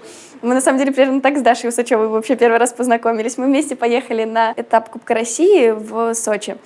И перед соревнованием мы вот также общались, что-то там переговаривались, и получилось у нас такой настрой на соревновании похожий, и так мы и вообще познакомились, подружились, можно сказать. Тренеры вас не настраивают, Нет, не садятся и не говорят там, ты там заранее самая нет, лучшая. у нас прямо перед стартом мы обычно там подходим, и какие-то слова последние нам говорят, но, наверное, тренер, если он видит, что все хорошо, все идет по плану, он особо не вмешивается, тебя не трогает. Но если он видит, что что-то идет не так, то, конечно, он максимально старается как-то тебя взбодрить, там, настроить. Но какими словами, вот, например, что может сказать? Сказать, наверное, останется. Вашим секретом. Это часто бывают какие-то банальные слова, потому что это часто нужны эти банальные слова. Вот ты стоишь в этой прострации, тебе просто напоминают, да, там, следи за этим, помни об этом, там, делай вот так, ты все там можешь, как-то поддерживать. То есть все-таки говорят, что ты все можешь. Вот эти слова все-таки говорят иногда. Когда это нужно, да, говорят. И каждый раз разные. У нас нет заготовленной речи, которую тренер всегда говорит. Какие-то, да, там вещи просто просто напоминает тебе, что, потому что бывает, ты там какую-то базовую вещь тебе сказали, и ты такой, ой, точно, совсем забыла. Вот. А так, ну, если только что-то не так, то, конечно, могут быть какие-то уже особенные там слова, которые как-то там должны воздействовать на спортсмена. Ну, а как ты сама думаешь, нужно это? Ну, то есть нужно говорить, вдохновлять спортсмена? Или все-таки лучше вот такой подход, где его не трогаешь и как бы просто настраиваешь за счет того, что У всех напоминаешь по-разному, какие-то но вещи? я, например, на старт настраиваюсь сама очень заранее до старта. Как бы, и у меня вот этот по голове настрой, это, я к этому пришла не сразу, но я поняла, что вот мне, чтобы выдать вот 200% нужный момент, я должна свою голову очень заранее подготавливать к этому.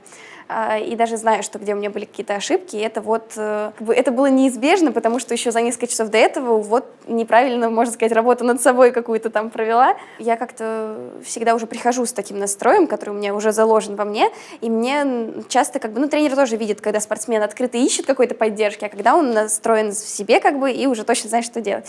И вот я чаще всего, когда у меня все хорошо, да, то я, как бы, чуть-чуть все-таки в себе закрываюсь и настрой в себе, как бы, коплю, можно сказать. И ищу глазами, как бы, какую-то, наверное, поддержку, помощь, только какие-то вот замечания, естественно, делают. А с родителями ты общаешься в этот период? Или тоже там есть какое-то правило, значит, с близкими не общаться, не созваниваться? Потому что я знаю, что у многих спортсменов, ну, там, футболистов, хоккеистов, им прям запрещают даже с женами на какой-то период Но у нас здесь, наверное, чуть-чуть особенная ситуация, потому что тренеры за то, чтобы родители присутствовали на тренировке, то есть они вовлечены в тренировочный процесс. А когда родитель вовлеченный в тренировки во все, то, наверное, как бы будет странно ограждать его от соревнований, да? Поэтому, ну, с детства я вообще всегда с мамой ездила на соревнования, она всегда была со мной. Но я могу сказать, что я не очень любила обсуждать прямо именно как-то настрой на соревнования. Мне больше было комфортно, что мы рядом, и вот у нас такая семейная атмосфера, вот как дома, так и тут, как будто ничего не происходит.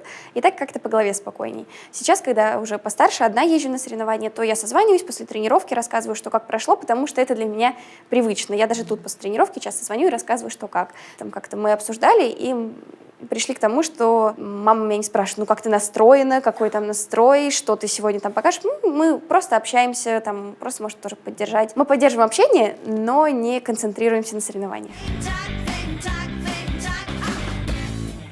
Этери Георгиевна Тутберидзе. Это просто моя любовь личная, потому что я действительно считаю, что она просто гениальный, великий тренер, и просто то, что она делает в фигурном катании, заслуживает отдельного, там, не знаю, не то что уважения, но восхищения. То есть мне кажется, что все, кто так или иначе чуть-чуть хотя бы смотрит фигурное катание, слышал это имя и восхищается ей, потому что она действительно привела девочек, потому что она в основном все-таки девочек тренирует, к победам, к медалям, потому что какой-то был долгий период, когда там после, по-моему, Ирины Слуцкой, когда не было в фигурном катании в женском разряде действительно там больших побед.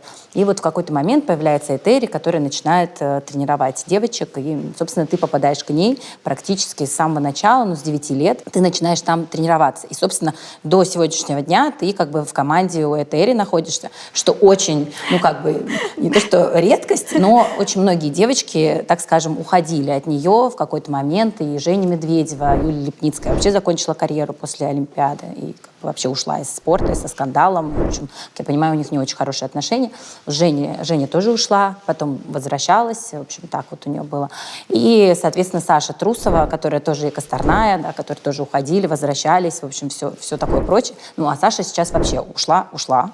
Недавно буквально объявили, что она тренируется. Такая бурная жизнь у всех. Да, у всех, я говорю, очень активная какая-то была жизнь. И только ты такая верная, стабильная, значит, фигуристка, которая вот все эти годы остаешься с Этери. Почему? Нет, мыслей не было, но, наверное, здесь, опять же, о моем характере речь, что я максимально неимпульсивный человек. Мне, чтобы принять какое-то важное решение в своей жизни, я его обдумывать могу, ну, вот прям очень долго. То есть я могу что-то вот никому вообще не говорить, и в голове у себя какая-то, если мысль зародилась, я могу очень долго вот каждый день что-то там обдумывать, все варианты вообще исходы событий, что нужно, что не нужно, что на пользу, что не на пользу. Поэтому, наверное, у меня в жизни не было каких-то вот таких быстрых импульсивных решений, что-то не понравилось, там, поругались, ушла, вернулась. Это просто не в моем характере. Я, в принципе, как я уже говорила с тренерами, не могу сказать, что у нас какой-то диалог налажен, скорее это как бы я их слушаю, и иду выполняю. То есть у меня даже немного... ты не споришь? Я вообще не спорю. Даже у меня мнение мое может быть вообще всегда и на все, но просто я не считаю нужным его высказывать. То есть конфликты на почве того, что вы не сходитесь с наверное, точки не может зрения? быть конфликтов, потому что я все время молчу. Как бы. Я все выслушаю, все как бы... То есть сложно представить наш конфликт, потому что я довольно редко могу там что-то вообще как бы сказать, что-то обсудить. Но если тебе программа твоя не нравится, или ты чувствуешь, что здесь вот ты бы могла сделать Нет, я больше в какое-то или меньше? обсуждение я могу вступить там где-то спокойно, но в принципе это, наверное, вот как-то не в моем характере. Вот поэтому даже если были какие-то там ситуации, просто они даже не конфликтные, если просто какие-то тяжелые моменты там, я все время устала. спокойно их в себе переживала. То есть у меня не может быть, наверное, из-за меня каких-то конфликтов, потому что я никогда, даже если у меня что-то было внутри, я это сама как бы какое-то время попереживаю, покручу в голове и там как бы выброшу и забуду, и с новыми силами к тренировкам. Вот, поэтому такого не было. Разве что, наверное, вот такой, опять же, тяжелый момент был вот первый, наверное, вот полгода после Олимпиады. Я привыкла в себе вот все это переживать, а тут получилось, что эмоции были помножены на несколько, и любая какая-то такая ситуация, она намного глубже засела где-то. После Олимпиады было какое-то такое, наверное, недопонимание. Все-таки между тренером и спортсменом должно быть такое безусловное доверие, которое, наверное, вот чуть-чуть потерялось, где-то размылось, потому что вот я вот вся вот это в своих мыслях была, я ничего не озвучивала, у нас не было никаких конфликтов, ссор. Вот, но, наверное, было видно, что вот я вот какая-то вот себе на уме чуть-чуть была все это время. Вот эта вынужденная пауза моя из-за травмы пошла мне на пользу, потому что какие-то свои там недопонимания, обиды я смогла прожить, пережить и отпустить. И сейчас вот я вернулась к тренировкам такая с новыми силами и не вижу смысла просто тянуть за собой какие-то вот прошлые вот эти недопонимания. Ну а вот что в ней такого особенного, что делает ее спортсменок чемпионками? Мне кажется, что вот этот секрет тренировочного процесса, про который все спрашивают, мне кажется, это полная самоотдача со стороны тренеров, которую они требуют взамен от фигуристов. И когда получается, что полная взаимоотдача с двух сторон, все выкладываются на 100%, тогда, наверное, и получается вот этот тандем тренера-спортсмена, который приносит хорошие результаты. Говорят, что в «Хрустальном» никто тебя насильно не держит, условно не выполняешь, не делаешь, уходишь. То есть, как отношение такое. То есть тем, кому надо, те останутся и будут все выполнять и делать. Те, кто нет, их либо уберут, либо они уйдут. В целом, да, у тренеров позиция, что невозможно всегда заставлять спортсмена, да, и нельзя взять ребенка, который с детства не хотел, и вот вы мучаетесь вместе с ним весь его путь. Будут моменты, даже когда самого там трудолюбивого спортсмена придется где-то подтолкнуть. Бывают там тяжелые дни, где ты сам в себя не веришь, но должен быть тренер, который знает, что ты все равно можешь дожать, и вот он дожмет. Были у тебя моменты такие вот, о которых сейчас рассказывала, о том, что момент, когда тебя нужно было успокоить, где-то дожать, где-то какое-то было недопонимание? Конечно, наверное, бывают дни какие-то тяжелые, где что-то не получается. И вот этот заряд тренера, который не дает тебе самому бросить все и опустить руки, он как бы помогает. Конечно, да, у любого спортсмена бывают дни, когда вот нужно чуть-чуть вот это со стороны, чтобы тебя там где-то подбодрили и настроили на тренировку. Просто со стороны кажется, что ты сама такая замотивированная, ты сама, значит, как такой солдат, который просто вот все выполняет и все У нас делает. в группе, мне кажется, только такие. Как раз речь То есть о том, берут что... только таких? Мне кажется, что да. А как у тебя вообще строится вот тренировочный день, например, когда ты готовишься к какому-нибудь чемпионату? С утра у нас обычно всегда хореография. Перед ней желательно прийти самой разогреться как-то, чтобы на хореографии... Хореография сколько длится по времени? Хореография обычно 45 минут или час. Идет хореография, дальше мы чуть-чуть сами распрыгиваемся, после чего выходим на лед. Лед 1,5 часа. На утреннем льду у нас всегда есть раскатка. Это где-то полчаса мы занимаемся скольжением.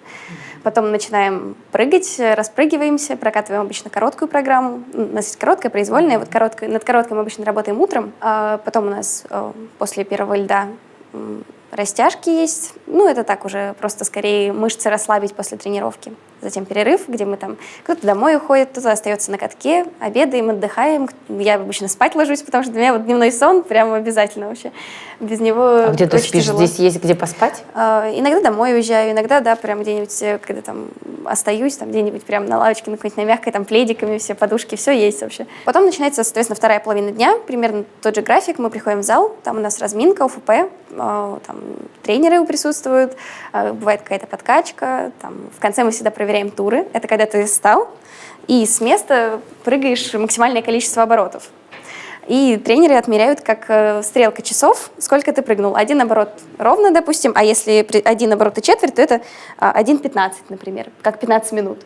И вот так мы прыгаем. В идеальной, там, в своей лучшей форме это желательно там, ближе к 3 оборотам с места прыгать. И во сколько вы заканчиваете вот этот Дальше у день? нас еще один лед, где мы работаем над произвольной программой, и заминка. Заканчиваем мы где-то в 7 часов вечера обычно. И так 6 раз в неделю? Так 6 раз в неделю. То есть это когда идет подготовка к чемпионату, а она Да, в идет принципе, часто? это всегда. Начиная как Я хотела начинается. сказать, У нас да. есть 3 недели отдыха, а так это наше стандартное расписание.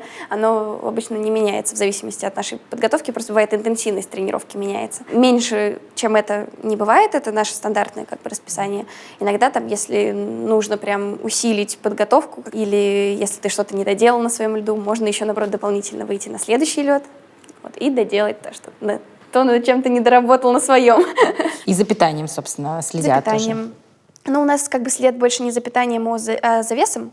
У нас каждый день взвешивание перед второй тренировкой. То есть вторая тренировка у нас это как бы подстраиваемся под соревнования, у нас как будто соревновательный прокат. И вот перед этой второй тренировкой у нас всегда есть взвешивание каждый день. И, конечно, желательно всегда быть в одном весе. У меня нет, наверное, склонности к полноте.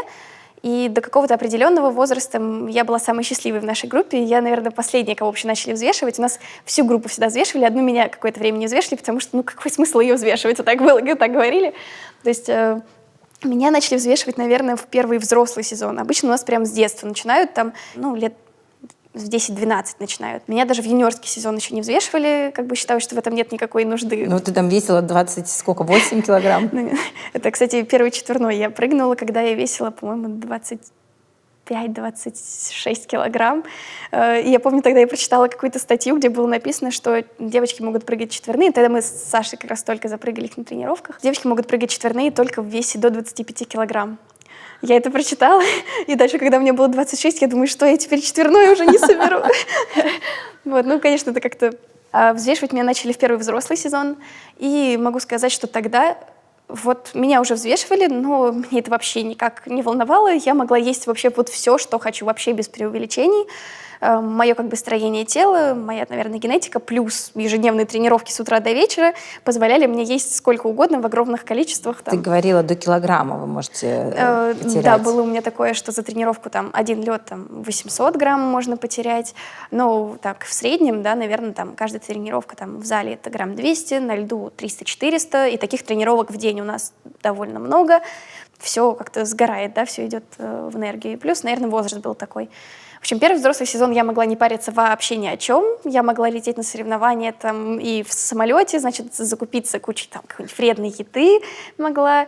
Весы с собой на соревнования не брала. То есть нас взвешивали тренеры, я взвешивалась, но сама никогда за весом не следила. С собой на соревнования весы не брала. Сейчас я могу вспоминать, насколько я могла в самолете не париться, что я съела, сколько я выпила, захотелось, что. Выпила жидкости. Жидкости, сейчас сейчас я поймут. конечно, столько будет переживаний, что в самолете нельзя много выпить, а если еще соленое съем, все это останется. То есть в какой-то момент это поменялось? Да, так было не всегда. Первый взрослый сезон вообще не парилась, второй взрослый сезон уже чуть-чуть я взрослела, чуть-чуть я менялась, и просто чуть стала следить за питанием, там уже не было возможности есть сколько угодно, потому что тогда это на весах, конечно, уже отражалось. Просто нужно было следить за питанием, как вполне адекватно, могла себе при этом что-то позволить, но просто не в огромных количествах, да, чуть следила уже за питанием.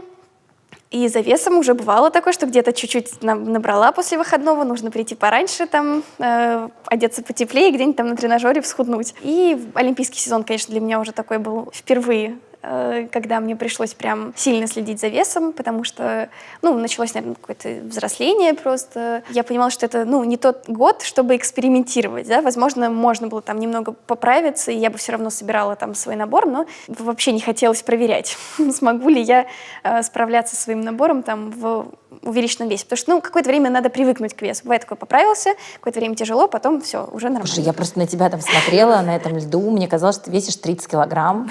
Ты просто, конечно, нет, это тебя уже... нет. Ты там просто, какая-то очень изящная двигается тело. Просто реально, ты очень худенькая, еще экран добавляет 7 килограмм. Конечно, да, в олимпийский сезон прям поставила себе цель.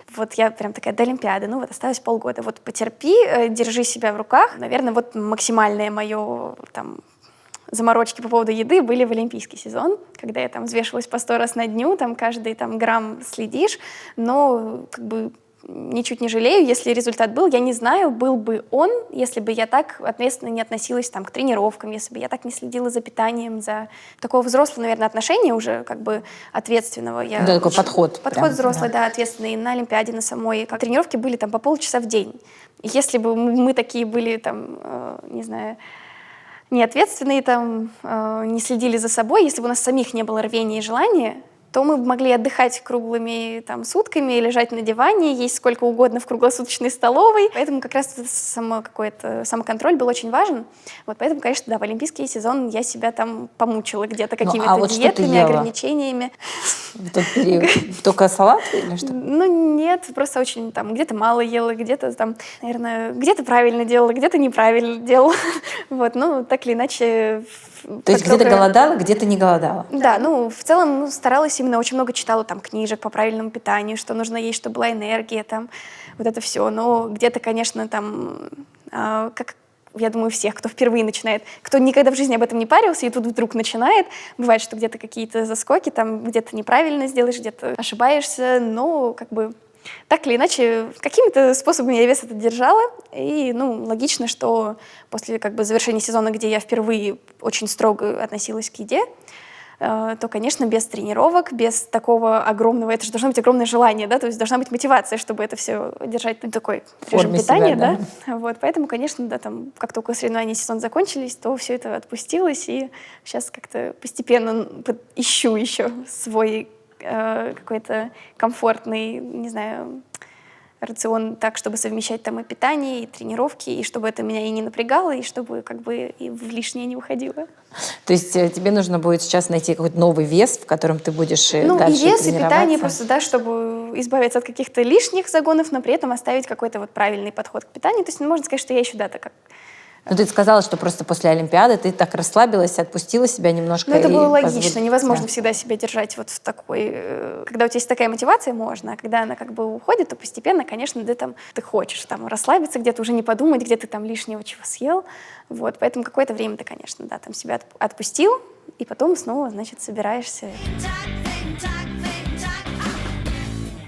У тебя был сезон, как раз это 2020 год, как раз это осень, ты заболела то ли ковидом, то ли пневмонией, в общем, у тебя были какие-то проблемы со здоровьем достаточно долгие. И после этого ты даже пропустила соревнования Ростелекома, но потом должна была участвовать, соответственно, в чемпионате мира. И ты, несмотря на то, что у тебя пока еще не было восстановлено все до конца, твое здоровье, ты все равно поехала и откаталась так, что все плакали, особенно на произвольной, и Гудин, который комментировал, рыдал за кадром. И, собственно, даже твои тренеры тоже расплакались, потому что ты сделала невозможное. Еле дышит просто человек. Потерпи еще немножечко, подыши. Как ты вообще решилась принять участие, при том, что говорят, что тренеры даже тебя отговаривали, потому что ты явно была не готова физически? Да, один из самых таких эмоциональных стартов был, очень долго его обсуждали. И был даже момент, когда мне хотелось от него уйти. Мне не нравилось, когда меня про него спрашивают. И очень не нравилось, когда акцентируют внимание именно на здоровье или как-то на самочувствии. Потому что мне казалось, что забыть вообще про самочувствие, про здоровье. Правда, был классный турнир. Мы одна за другой, Саша, Камила, я выходили и катали максимальный набор, идеально чисто, так, чтобы не придраться ни к чему.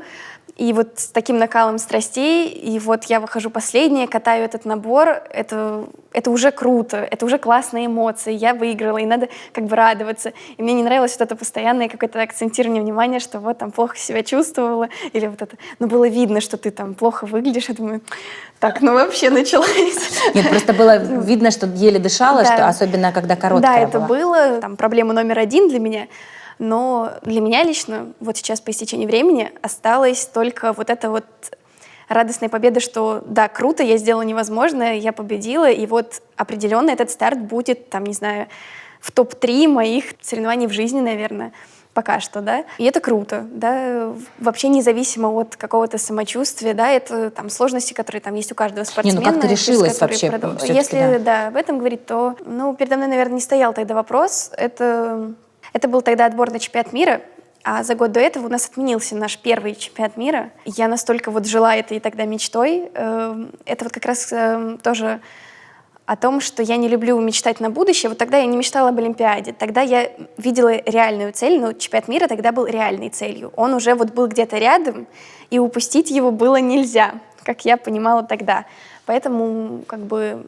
Тем более, что если получилось, значит, я внутри понимала, что это возможно, что как бы я в состоянии, я бы себе, наверное, ну вот не простила, если бы сидела дома и смотрела на эти соревнования со стороны. Тренеры реально тебя отговаривали от этого, но ты... Ну, мне никто не запрещал, что нет, нельзя, но как бы мне давали понять, что меня не заставляют, как бы, что если там самочувствие, мы можем как бы сняться, это ничего ужасного не произойдет, мы подготовимся к другому старту, ты отберешься потом как бы через другие соревнования, там, это как бы не крест на карьере, да, но, опять же, есть понимание, если я уже прошла путь подготовки, то бросить все в последний момент, ну... То есть у тебя был такой чемпионский внутренний какой-то такой, знаешь, характер сразу. То есть ты понимала, что... Во-первых, наверное, внутри все-таки во мне было, что я знала, что могу справиться, потому что это бы не было, это не случайность, да. Значит, я себя так настроила, значит, я понимала, что это возможно. Исход событий, что все пойдет совершенно не так, что программа развалится, и мне скажут, а мы тебе говорили. Я понимала, что такое может быть, но знала, что даже в той ситуации я готова на это пойти, чтобы знать, что я сделала все, что могла. Вот опять же, вот мое, как бы, самая главная цель на старт — сделать все, что я могла, чтобы ко мне потом не было вопросов. Ты все это говоришь так вот осознанно, как будто бы тебе не 18, а уже там, не знаю, ну, минимум 30 лет. Вот откуда в тебе вообще вот эти все знания, вот это понимание? Это кто-то тебе их прививал или ты просто сама с этим родилась? Я на эти темы вообще поразмышлять люблю и сама, и с кем-то поболтать. Мне кажется, что если эту тему завести, я могу вот прям на несколько часов. Мне очень интересно, на самом деле, что у нас было заложено с рождения, допустим, какие мы родились, что нам дали там с первыми годами воспитания, что в нас привила как бы жизнь, да, уже. И вот давай поговорим, у нас есть время. Да, мне всегда было интересно разобраться, да, то есть какой характер у меня, допустим, был заложен с детства, что заложили там в первые несколько лет, а что привил спорт. Я считала, что я всегда была такая очень сосредоточенная в себе, такая все анализирую, не люблю как бы вот наружу как-то вот всю себя, что вот этот рациональный какой-то подход у меня всегда был. И совсем недавно я узнала от мамы, что в детстве я любила быть в центре внимания, привлекать все к себе, говорить там всех о себе, строить всем там глазки, вот это вот все. И сейчас это вообще не в моей, как бы, мне это не близко. И она говорит, что меня дали на фигурное катание, и вот эта какая-то конкурентная среда, и где все вот так вот четко по расписанию, по полочкам, меня очень сильно изменило, как будто бы я направила эту энергию в нужное русло, и, наверное, вот это желание быть в центре внимания проявлялось только выходя на старт. То есть я перестала вот это пытаться все к себе привлечь в жизни, а делала это на льду. Я понимала, что вот для этого я должна работать на тренировке, выйти на старт, и там уже я вот звезда на льду. Ты еще часто говоришь о том, что у тебя должен быть контакт со зрителем, с судьями. Обязательно, да. И вот это с детства. И, наверное, исходя из этого, могу сделать вывод, что все-таки спорт меня очень сильно поменял. Сейчас, если смотреть на меня, на мой характер, то, да, кого-то может удивлять, что я вроде бы такая спокойная, сдержанная, откуда во мне вот это есть на льду. А, наверное, если, наоборот, с детства смотреть, то это проявлялось в разы больше. Я помню, что я совершенно не умела проигрывать. То есть у меня 2 сестры, и, соответственно, конкурентная среда была всегда, как бы она и в семье, и в жизни, сестра. Да, я средняя. То есть у меня есть и младшая, и старшая, я как бы всегда со всеми есть какой-то вот этот. Я помню, что я не умела проигрывать. Мы играем в какой-нибудь пинг-понг, в который я не умею играть. Если мы играем на счет, то все, я должна выиграть вообще во что бы то ни стало. Мы играем в шашки, в шахматы. Совсем маленькая я была, чувствовала, что проигрываем, значит, могла там случайно поле перевернуть.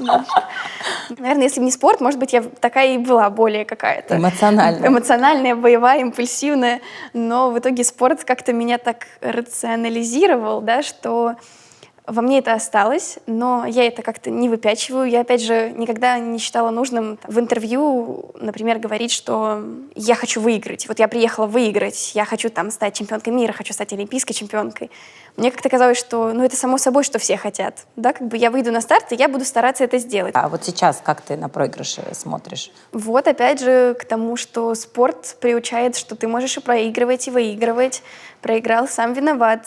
Плохо, значит, где-то поработал. Выиграл, значит, молодец, значит, в правильном направлении идешь. И, наверное, как-то вот с детства, там же в детстве вообще соревнования там за неделю по 3 штуки, может быть. И вот как-то этот опыт набирается. Я не помню, чтобы я эмоционально реагировала на проигрыши. Именно на проигрыш как факт, что «ой, я проиграла», я расстроилась, обиделась. Я помню, как я там злилась на себя, как я копалась в себе. Чемпионат Европы очень показательный для меня, что я расстраиваюсь не месту, а именно вот своей какой-то недоработке. Было 2 чемпионата Европы у меня, и оба раза я была серебряная. Такая яркая для меня фраза. Первый чемпионат Европы я проиграла золото, второй чемпионат Европы я выиграла серебро. И для меня это очень показательно, потому что я себе никак не могла простить вот это серебро. Я очень долго вот это вот прокручивала в голове момент. Я там упала с 4-го прыжка, и я помню, что на заходе на этот 4-й я почувствовала, что могу его сделать.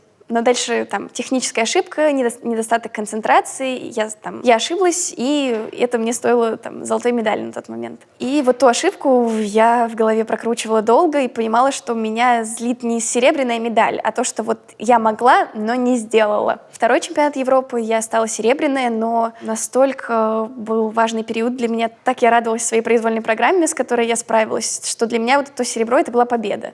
Будь то любая другая медаль, я могла там какое угодно место тогда занять, но тот сам прокат, вот для меня эта победа над собой была. Когда вы тренируетесь вместе с девочками, с которыми соревнуетесь дальше, вот насколько это стимулирует тебя еще больше тренироваться или наоборот может где-то расстроить? Потому что мы вот когда, опять же, говорили с Женей, я ее спросила, когда она готовилась к Олимпиаде и когда она видела программу Алины, она знала свою программу, то есть понимала ли она, что при том, что обе девочки прокатывают там идеально, чисто, да, побеждает Алина просто потому, что у нее технический номер сильнее. В вашем случае, когда вы готовите программы, то есть вы же видите другие программы, вот нет ли такого момента, что почему ей там вот такую программу делают? Она же тогда прокатает там блестяще, например, да? Я, наверное, здесь позволю себе немного свое какое-то суждение со стороны высказать, потому что я видела, как готовились Алина и Женя, как они тренировались, все это я видела со стороны, и дальше сама проживала уже свою историю. Алина и Женя, у них были соревнования на каждую сотую. Ноздря в ноздрю. У них настолько важна каждая сотая в технического контента, потому что они все выполняли идеально чисто, звенящий прокат, и вот каждая сотая решала. А у нас получается уже чуть-чуть другое, потому что это борьба четверных. Вот если у девочек там у кого-то на 1 балл сильнее программа, и это, такая весомая разница. У нас может быть разница 5, 10 баллов, там, 15, по-разному бывает. И из-за того, что игра как раз-таки идет такая вот всегда на риск, мы все рискуем. Каждый наш прокат — это риск. Наверное, последнее, о чем ты подумаешь, а что там прыгнул соперник. Потому что тебе еще столько всего в своей программе нужно собрать, что это не значит, что кому-то сложнее, кому-то легче. Выйти на старт, зная, что у тебя вот все должно быть на 200% отточено до блеска, это то еще испытание. И то, как работали девочки, сколько раз они эту программу катали, это тоже дорогого стоит. Да, просто Женя, потому что у нее, для нее вот этот ее олимпийский прокат, она говорит, что я вот была на пике своей формы, она говорит, я просто вот парила над льдом. Конечно, для нее было большое расстройство, что она не получила все-таки золотую медаль в тот момент. Она была очень расстроена, очень долго потом оправлялась. Для нее это был проигрыш просто. Получается, что серебро — это не победа, это уже проигрыш для участников. В зависимости от контекста. То есть, если, например, ты выходишь, и ты спортсмен, как говорится, не СС ранга, а С ранга, да, то есть 4, 5, 6 место, и вдруг ты становишься вторым, это просто вау, отвал башки, круто. А когда ты фаворитом туда едешь и становишься вторым, это другой контекст уже. Поэтому вот я и спрашиваю, то есть она тоже наблюдала, в принципе, за тренировкой своей соперницы. Вот и вы все время на льду и видите друг друга, и это все-таки вас мотивирует больше тренироваться? Или... Безусловно. Бывает такое, приходишь, ты уставший, допустим, сегодня какой-то не твой день, что-то болит, что-то беспокоит. И, допустим, вот ты был бы один на льду, ты бы вот сам вот с этим вот своим каким-то недорабатыванием и боролся, да? А когда ты видишь, что вот другой человек выходит, болит, не болит, и он идет и собирает, конечно, ты так раз там, ну, разойдешься, и уже, конечно, вот это помогает, потому что мы понимаем прекрасно, что нам потом вместе соревноваться. Если ты будешь стоять на месте, а твой конкурент идет вперед каждую тренировку. Вот как нам Этери Георгиевна говорила, что пока ты как бы стоял на месте, да, твой где-то конкурент бежал вперед. Тут получается, что не где-то конкурент бежал вперед, а прямо перед тобой. Ну, конечно, когда ты видишь, как перед тобой конкурент от тебя убегает, ты за ним побежишь. Какие-то конфликты есть у вас при этом? Мы не даем друг другу советов, мы друг другу как бы жизни не учим. У нас нет такого, что «Ой, ты бедная, у тебя не получилось, в следующий раз обязательно получится». То есть мы не так друг друга поддерживаем. Для нас, наверное, поддержка является то, что вот после тренировки мы вышли и сидим, обсуждаем. Потому что у нас одни проблемы нас беспокоят, да, там на льду. И вот мы сидим, обсуждаем, вот это вот, да, там не получается, вот здесь тяжело, а вот здесь вот это. И то, что тебе есть с кем обсудить и разделить вот это свои какие-то там переживания, это уже является для нас поддержкой. Легче вместе тренироваться, потому что вы друг друга понимаете. Ты такой не один, да, эти люди вместе с тобой проходят там похожий путь. Но это все-таки дружба между вами или скорее просто рабочие отношения? Конечно, с каждыми девочками по-разному. Я, в принципе, всегда со всеми хорошо общалась, со всеми общий язык нахожу, максимально не конфликты, не обидчивый человек, да, то есть меня очень сложно задеть, наверное. Наверное, это с кем-то это прям дружба, с кем-то это хорошие знакомые. Там. А с кем дружишь? Ты сказала, что есть С Дашей Усачевой хорошо дружу, часто видимся в Некотка, с Алиной Загитовой, особенно последний там год-два, очень так друг друга тоже понимаем. Ты каталась в ее команде как раз-таки за Первый канал, да, когда да. был Но «Красная это машина». даже не в тот момент, скорее, просто, наверное, очень там много похожих моментов, через которые мы проходили, да, и она меня очень поддержала на Олимпиаде. Я это никогда не забуду, потому что в тот момент это эмоции через край. Это вот правда мне очень помогло тогда. Как она поддержала тебя? Был момент, когда была сложная ситуация там с командными соревнованиями на Олимпиаде. Когда тебя не взяли. Да, и не только меня. Я никак решение не обсуждаю, не осуждаю, да, то есть в федерации там, или кто принимал решение из своих как бы интересов действовали. Но это не отменяет того, что мне было очень тяжело переживать тот период. В тот момент Алина очень поддержала. Она мне лично писала, не только в медийном пространстве. Она мне лично писала там, за день до произвольной программы, там, ну что, Ань, ты выступаешь там в произвольной. В тот момент, когда, наверное, мало кто высказывался на эту тему, мне было очень важно почувствовать эту поддержку. Вот, я за это Алине очень благодарна, я об этом ей не раз говорила. Вот. Ну и в целом, наверное, по жизни хорошо друг друга понимаем, хорошо время вместе проводим. Вот. В Сочи вместе были с Женей Медведевой. Она, наверное, как такой старший товарищ, который с высоты своего опыта всегда что-то поможет, подскажет, посоветует. Говорят, у спортсменов нет детства. Правда ли это? Я с этим, наверное, не согласна, потому что, как мне кажется, у меня было прекрасное детство. Во-первых, у меня там 2 сестры, и мы всегда прекрасно вместе ладили, мы очень много времени вместе проводили, плюс со старшей сестрой мы вместе фигурным катанием занимались. Ну и, наверное, повлияло все-таки то, что у меня родители, они не настроены никогда были на профессиональную карьеру. Меня отдали в фигурное катание для общего развития. Поэтому от меня не требовали каких-то больших результатов, меня никто не грузил этими тренировками, получается, не получается. У меня было абсолютно полноценное детство, и более того, я считаю, что именно вот такое подростковое время у меня так еще и было больше возможностей, чем как бы у многих детей. Я путешествовала в разных странах, я выступала на огромных аренах, я много чего увидела, узнала, такой колоссальный опыт у меня за плечами. И плюс я уже нашла там, любимое дело моей жизни, да, далеко не каждый человек там, в моем возрасте его нашел. Я считаю, что для меня фигурное катание вот только в плюс, и никаких минусов я не вижу. Ну и получается, это было все-таки твое желание, твое Да. решение остаться в профессиональном спорте, потому что родители, в принципе, могли бы тебя и забрать оттуда. Да, это решение такое было, конечно, довольно важное, судьбоносное. Его приняли, когда было мне, наверное, вот 8-9 лет. Нужно было определяться. Либо это несерьезно, и мы больше уходим в учебу, и фигурное катание, возможно, так там периодически продолжаем, если мне хочется.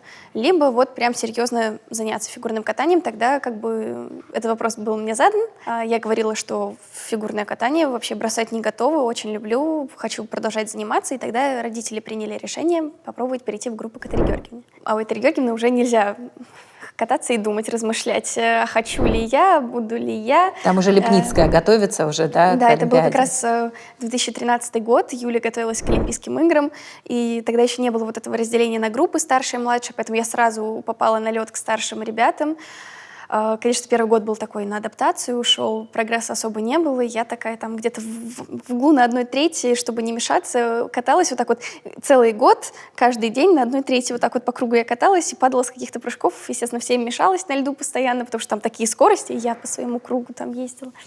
Вот, но зато, как бы, во-первых, через год случился большой прогресс, я запрыгала тройные прыжки, но и за этот год осознала, что как бы в группе у Этери Георгиевны это не хобби, это работа, это профессия, это то, чем я по жизни занимаюсь. Это очень классно, что мне нравится это, но хочу не хочу, на каждой тренировке нужно работать и выкладываться. И вот это привила именно Этери Георгиевна, более серьезное отношение к фигурному катанию. Ну, а вот какие у тебя были впечатления от нее, когда ты ребенком ее увидела, когда она с тобой впервые поговорила? Видела я ее еще с раннего возраста, потому что я всегда каталась на катке хрустальном, и с детства ее видела на льду. И даже, я так понимаю, когда я была совсем маленькая, когда мне было лет 7, у меня это яркая программа «Розовая пантера» была, я среди своего возраста хорошо выступала, были соревнования на нашем катке, которые я выиграла, и даже Этери Георгиевна, по-моему, подходила к моему тренеру и говорила, что вот хорошая девочка. То есть заметила тебя? Да, она меня видела, потому что у нее дочка Диана Дэвис была на год меня старше, и, соответственно, она разбиралась, видимо, в этом возрасте, как бы какие-то соревнования видела. Она знала о моем существовании, я знала о ее существовании. Вот, но, конечно, у нее тогда были совершенно другие заботы, у нее уже были на тот момент взрослые фигуристы. Вот, поэтому, когда пришла я в группу, это был олимпийский сезон, и, наверное, больше все-таки смотрели, насколько я как бы работаю, насколько я исправляю замечания, потому что, ну, со мной не возились, там никто на льду, да, мне какие-то замечания делали, смотрели, насколько я работаю, насколько исправляю, насколько как бы вообще трудолюбивый я человек. Вот. Конечно, первое время я там вышла на лед, первую тренировку, помню, я так смотрела, конечно, там очень переживала, чуть-чуть, даже, я помню, не услышала, что она мне первая сказала, я так боялась переспросить. Там, ну, конечно, это вот какое-то волнение такое детское. Сейчас уже, конечно, не так, но все равно, когда там Этери Георгиевна выходит на лед или после длительного перерыва, когда мы не виделись, все равно вот это какое-то внутри, вот что-то такое трепещет, такое, чуть-чуть дособираешься все равно. В какой момент ты поняла, что все-таки вот ты начнешь сейчас вот-вот уже участвовать в соревнованиях, то есть ты уже действительно, ну, профессиональный спортсмен? Для себя я осознала, что фигурное катание для меня это профессия и надолго, как бы, что я с этим уже точно свяжу свою жизнь. Это я осознала, наверное, вот лет в 11, наверное, 10-11 лет. Я запрыгала все тройные прыжки, и это уже как бы был хороший уровень.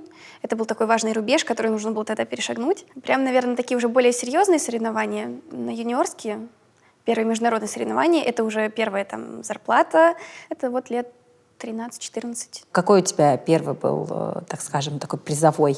Первое у меня так было, у меня появилась зарплата в 13 лет. Это, по-моему, было там, 13 тысяч рублей в месяц. И так получилось, что как бы, мы сходили, все, подписали все бумаги. А дальше весь сезон, это было, мне не было 18, и там это на какой-то там счет специальный, там все это делается. И дальше у меня там был какой-то тяжелый сезон, там травма у меня была, я все это там восстанавливалась, там не очень выступала. Я вообще как забыла об этом. И только в конце сезона... Забыла, что у тебя вообще какие-то деньги что у меня там, вообще какие-то деньги, да, есть за это. И в конце сезона мы как-то об этом вспомнили, проверили счет, и там была зарплата за весь год. Вот тогда я, конечно, ощутила, что я прям деньги зарабатываю. Деньгами ты сейчас сама распоряжаешься или все-таки родители распоряжаются пока всем, что у тебя есть? У нас как-то всегда была позиция, что пока как бы родители меня обеспечивали, пока деньги я уже зарабатывала, то это мне откладывалось на будущее. То есть мы копили на что-то, на мою будущую жизнь. Вот. Но сейчас я уже, в принципе, не знаю, как это сказать. Обеспечиваешь, ну, да, сама себя обеспечиваю уже. Ну, и ты сама распоряжаешься. Сама то есть распоряжаюсь, да. Ну, нет, конечно, я там не пойду и какие-нибудь крупные там траты сама не совершаю, все с родителями обсуждаю, если какие-то важные решения. Все на моем счету, сама этим распоряжаюсь. Ну, живешь ты с родителями по-прежнему? Да, живу с родителями, но как бы чувствую себя независимо. А почему ты не хочешь жить отдельно?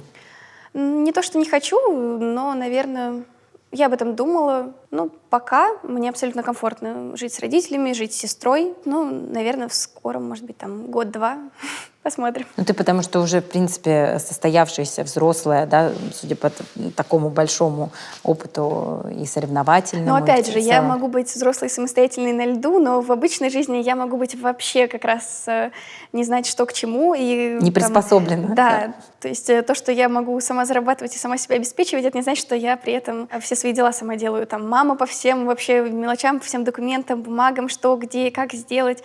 Ничего не понимаю. Все А мне по мама хозяйству помогает. ты помогаешь маме? Стараюсь, конечно, но к этому много претензий ко мне, что там, где за собой что-то, да, не доделываю, потому что, привычка, да, что вот я на тренировках очень устала, возвращаюсь домой, и обычно как-то с меня спрос поменьше все-таки, потому что вот я обычно весь день на катке, и как-то вечно уставшая такая, вот. Это, конечно, да, бывает, мама на меня ругается, что я что-то не делаю. Родители тобой гордятся? Они вообще понимали, что ты станешь олимпийской чемпионкой? Я чувствую, что вот они мной гордятся даже не только потому, что там олимпийская чемпионка, но, в принципе, наверное, то, через что я прохожу, те тренировки, как они меня во всем поддерживают, это их путь в том числе. Насколько жизнь всей семьи строится вокруг фигурного катания, все эти тренировки, поездки на соревнования. То есть действительно график всей семьи подстраивается под то, когда у меня там отпуск, например, да. И я им очень благодарна и чувствую, что они мной гордятся. А вот мама, находясь на тренировках и слыша, например, как тренер что-то тебе говорит грубо, потому что я так понимаю, что тренеры могут по-разному выражать свои мысли, особенно в какой-то момент. Мама никогда не лезла в тренировочный процесс. Ну вот эмоции мамы, когда она слышит, что дочки говорят, ты там, не знаю, как-то грубо, в какой-то грубой форме, что ты не такая, что не доделала, или, я не знаю, что наверное, там говорят. первое время ей тяжело было, но она никогда как бы не показывала. Она понимала, Разбираться что... с тренерами не ходила? Нет. Просто у нас считается, что в России, вот особенно такой вот спорт высоких достижений, это всегда такие очень строгие тренеры, которые, практически унижают там даже своих спортсменов. И там Ирина Винер тоже известна этим, и, собственно, многие другие тренеры. И очень многие спортсмены, заканчивая спорт, они оказываются травмированы там, психологически, кто-то потом лечится, кто-то вообще уходит там, вообще в какую-то другую область, в отрицание в полное и так далее. Вот. И поэтому многие даже боятся своих детей отдавать в профессиональный спорт, потому что боятся, что их там нервная система, их психическая вот эта вот Но система это не очень не зависит выдержит. от человека, от характера. Все по-разному воспринимают критику. Для кого-то сказать, что ты плохо работаешь, это уже будет какой-то удар, там, не знаю, психологическая травма. А кто-то более спокойно к этому относится и любую там критику воспринимает абсолютно спокойно. Какое-то время, конечно, у меня было, когда я сильно могла переживать. Был у меня такой тоже довольно тяжелый для меня год, когда мне было лет 13, я тогда ногу сломала. И вот восстанавливалась очень долго, очень неудачные старты у меня были. Вот это, наверное, самые неудачные старты в моей жизни. Как раз одна из причин, почему я люблю хорошо выступать, потому что я не хочу вновь испытать вот это ощущение, когда ты после проката, тебе так стыдно, ты что-то хочешь под лед провалиться и вообще не выходить с этого льда, вот это вот просто исчезнуть, чтобы этого не было. Вот это все я испытала в тот год, когда я от старта к старту там, по 4, по 5 раз падала за прокат. И вот тогда я, конечно, очень... тогда у меня, наверное, такое было состояние, и так уже на грани я была, очень много переживала, очень много нервничала. Я очень расстраивалась, я не понимала, что я какая-то не такая, что вот у меня там ничего не получается, я вроде работаю. Что у всех все получается? Вот у всех все, да, получается, вот одна я такая, не такая, вот что ж не так-то. Пришлось это как-то перебороть, но зато, когда я научилась выстраивать вот этот вот барьер какой-то, который воспринимает критику на улучшение себе, а не наоборот, да, я не расстраивалась, не обижалась уже, бывает такое, конечно, все равно, там, выйдешь после тренировки, там, маме, там, что-нибудь расскажешь, да, там, что вот, там, расстраиваешься, что что-то там сказали, но не было такого, что у меня никогда не опускались руки, я воспринимала, мне там что-то говорят, и я находила то, где надо улучшиться, что исправить. Этот барьер я как-то научилась выстраивать, и сразу у меня на соревнованиях результаты пошли, сразу у меня пропали вот эти вот провальные старты какие-то, и сразу вот я научилась, и так вот постепенно, шаг за шагом, все лучше и лучше стала выступать. Это была, наверное, такая закалка какая-то, которую, когда я научилась с ней справляться, то меня уже почти ничего не может выбить из колеи. А как ты думаешь, вот с чем связано, что у тебя так получилось? Потому что не у всех так получается. У тебя получилось, как ты думаешь, это может быть связано с тем, что у тебя вот такая дружная, крепкая семья, которая дома тебе дает эту любовь и уверенность в себе? Наверное, может быть, вот этот контраст, да, что дома там я любимая дочка, которая поддержит, а на тренировке вот нужно быть уже более собранной и как-то меньше давать волю эмоциям. Наверное, наверное, вот этот баланс, может быть, какой-то во вселенной соблюдался. А почему вот из вас трех, из трех девочек, вы там как бы 3 сестры, по сути, все 3 могли бы, да, попробовать себя фигурным. Но вот я у вообще тебя фигурное получилось... катание пошла из-за старшей сестры. Да, то есть которая тоже она занималась. занималась, да. Больше решили сделать уклон в сторону учебы, и постепенно она как бы меньше начала тренироваться, а потом вообще забросила как-то, и прям вот в учебу ушли они с головой. Но она потом не жалела и не говорила? Нет, вот. вроде то, что я с ней общалась, она вроде, да, не жалела о том, что сделала такой выбор. Ну, каждому свое по душе, что-то ближе, что-то... Она в своем деле преуспеет. А младшая сестра, ее пытались поставить на коньки, но она у нас такая более категоричная сразу, да, С характером. с характером. Ну и плюс всегда говорят, что младшие, конечно, к ним уже другое отношение. Родители уже как-то... На знаю. 2 уже отрепетировали, на 3 они, наоборот, пылинки сдувают обычно. Ну, бывает, да, такое в каких-то мелочах. Так-то, конечно, у нас там Дружная семья, дружная, тоже да, хорошие абсолютно отношения. семья. Но младшая буквально она немного занималась фигурным катанием, но явно давала понять, что ей это не нравится, она этого делать не хочет, и ее как бы не стали заставлять, в принципе, как и нас никогда не заставляли. Ты очень часто говоришь о том, что ты себя еще ищешь, потому что у тебя есть, вот, естественно, фигурное катание, в котором ты уже много-много лет, можно сказать, с 5 или с 3. Ну, вообще, как бы с 3, да, С 3, но ну, да. В с общем, 3 лет просто в фигурном катании, наверное, лет с 10 прям уже профессионально. да, профессиональном. И ты говоришь о том, что ты себя периодически ищешь, то есть ты смотришь, присматриваешься, уже присмотрелась куда-нибудь? Я уже много чего попробовала, в принципе, но какого-то четкого понимания еще нет, потому что все-таки, когда ты все время на льду, все время вот в своей как бы профессии, можно сказать, ты в ней уже себя чувствуешь как рыба в воде, ты все знаешь, там и общение со всеми налажено. Дальше ты попадаешь вот в этот обычный мир, где люди не спортсмены, где как бы говорить надо вообще не о фигурном катании, там, и какие-то навыки фигурного катания мне никак не помогут. Я понимаю, что вот в этой жизни я как раз-таки новичок. Там на льду я рассуждаю, как будто я взрослее уже своих там лет, то в жизни я, мне кажется, наоборот, как будто младше своих лет. То есть многие в жизни понимают намного больше меня, а я такая вдруг тут попала, все мне в новинку. В жизни, наверное, как-то ищу еще вот эту вот уверенность в себе какую-то, наверное, и уверенность в том, что я делаю, потому что пока я так пробую все. У тебя есть какой-то примерный там, план? Ты говорила, что ты хочешь, в принципе, может быть, даже в тренерство куда-то пойти удариться. Ну, то есть ты хочешь что-то делать все равно связанное с фигурным катанием? Насчет тренерства, на самом деле, вообще не уверена.